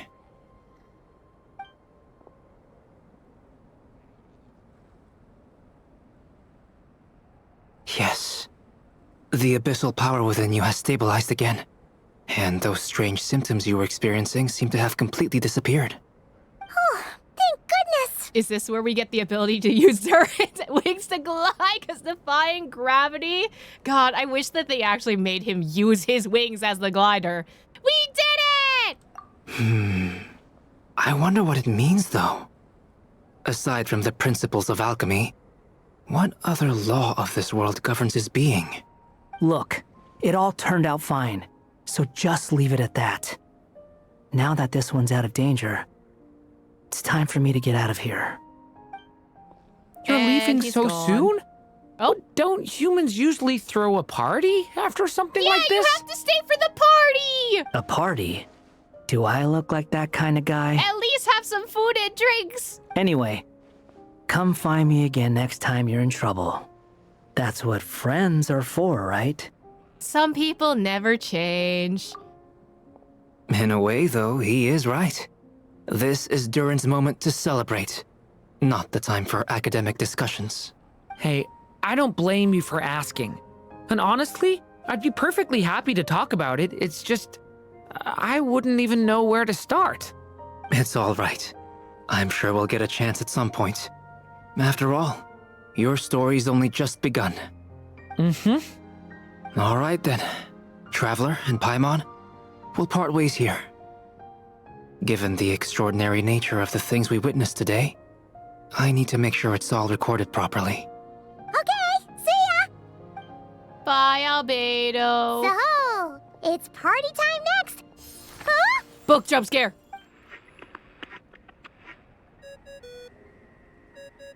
Alice? Congratulations on completing your mission. Now then, as per our agreement, it's about time you returned that book. She must have known the moment we finished! Just like she said she would! Oh, we don't get to go in one more time? I've heard dressing appropriately is a must for socializing.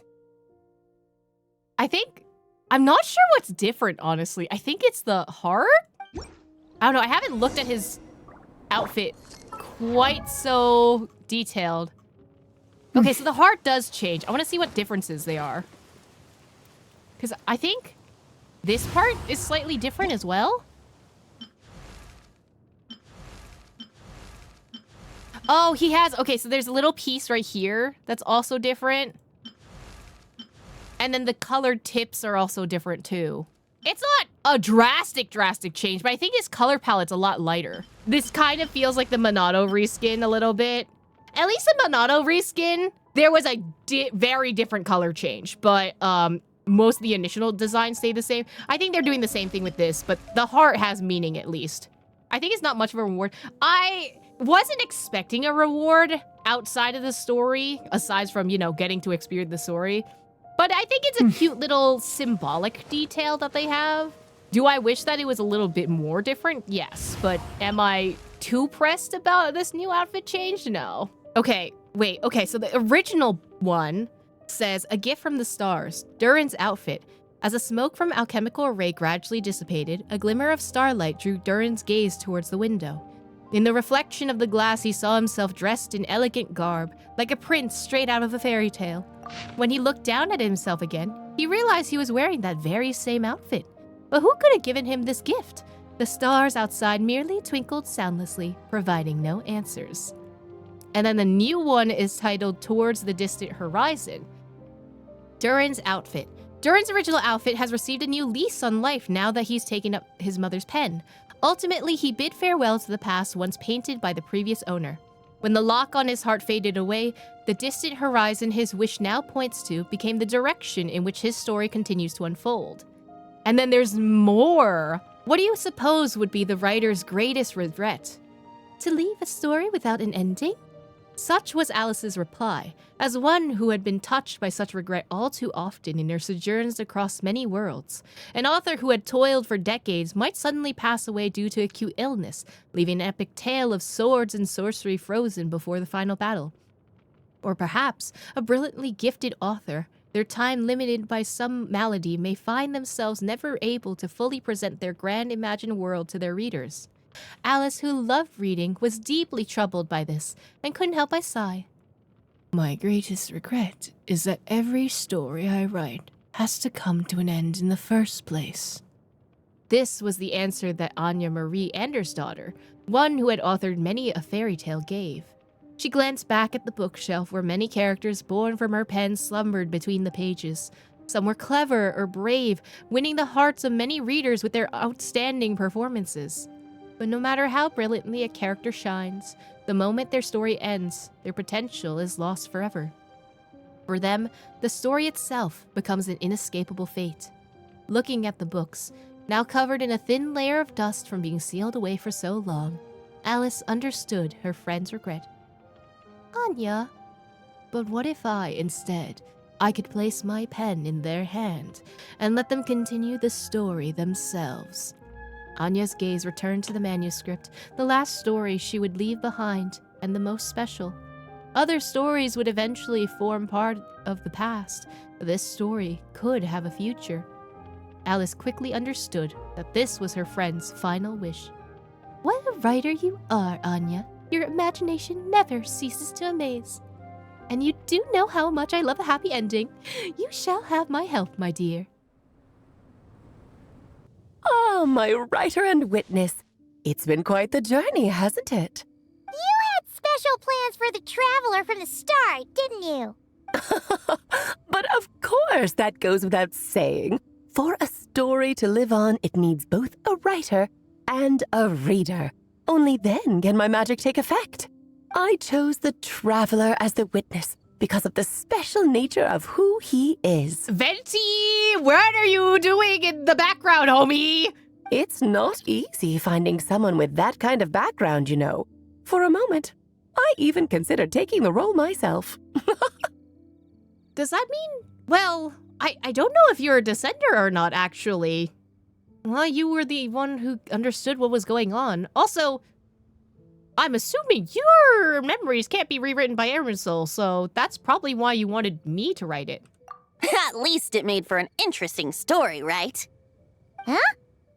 What are you doing here, tone-deaf bard? To be fair, we are in Mondstadt, and homie can jump scare us anywhere here. With the Hexenzirkel carrying out such a risky experiment in Mondstadt, it didn't cross your minds that the Animo Archon might be slightly curious? Sorry for the trouble, Lord Barbados. Think nothing of it. I dare say the Animo Archon quite enjoyed coming along for the ride. Now then, as agreed, let us see the fruits of your labor. Here, please take a look. Well. Somehow, despite all my careful planning, it still turned out to be full of surprises. It never even crossed my mind that Rhindotter's child would be capable of handling that kind of alchemy in her stead. When he asked for help with the materials, oh my, I nearly couldn't believe it. Hello, paralogism. If only the others were here too. We could all celebrate together. Oh my god, please drag Wanderer by his hat and bring him to the tea table. I'm right here, you know. The only one who hasn't responded is the one busy stuffing her face over there. Is that you, Barbie? A little late to the party, don't you think? We just started! It's fine! Come here, child.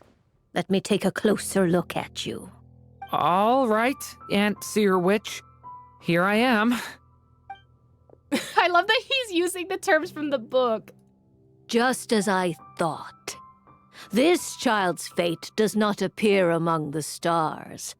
Anya has accomplished what almost no one before her could. So, how does it work? Like, does his constellation get erased? Like, obviously he still has a constellation. We can collect 6 cons for him, but what does that mean? What does that mean? Or I'd steal Durin's lines, fine. Child, all you need to know is that you're very lucky indeed. Oh. Maybe they created a descender? I don't know. So what does it mean? The teacup falls silent. Perhaps the mage's thoughts have already drifted elsewhere. Bro, just like in the book. Just like how she was in the story, huh? I'm gonna steal Paimon's lines too, apparently. Okay. Tell me, little Durin, what will you do next? I, for one, cannot wait to see how your story unfolds. Well, there's so much I want to do. I'm not even sure where to begin. How about settling your most recent regret? Which is? So you're not gonna tell us? Not so fast, Tone-Deaf Bard. What exactly did you just tell Durin to do? To make the long overdue wish come true. Thank you once again, Alice. How much time do you have left? I believe these should be my final moments. Just enough time to say goodbye to my dearest friend.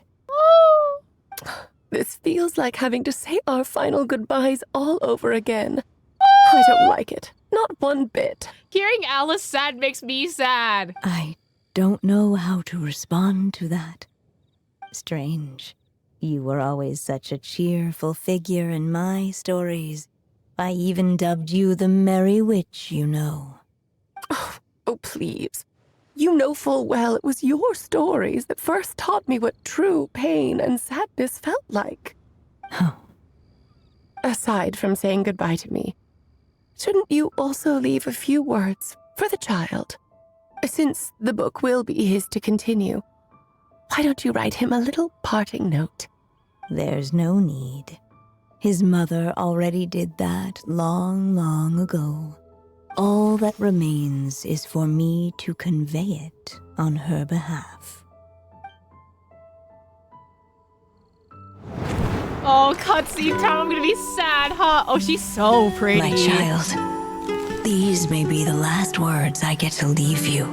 Is there paper clips I've in her always hair? thought of the characters in my stories as my children, loving each one of them, just like a mother would. But you are the most extraordinary of them all. You alone can defy the fate of this world and write the perfect ending to my story.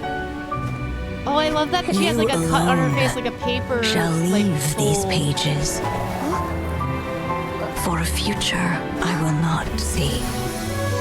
Still, I say to you, Fly, my sweet child. Just like a forest breeze yearns for the open sky, head into the unknown and seek an adventure to call your own. If you meet a dragon bright as 1,000 jewels, dance through the air together. Oh, they're hanging out! Yay! The dragons are hanging out! You are not alone, for this world has accepted your place in it. Do not lose heart. You still have many wishes left to fulfill. Wonder at that damn bird. A long tale awaits you, my love. Let songs and flowers be the ink that fills its pages. Take my pen and use it to continue your story.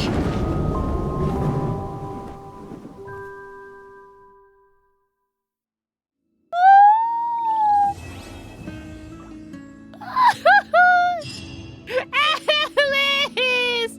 Oh! The book! But also Alice!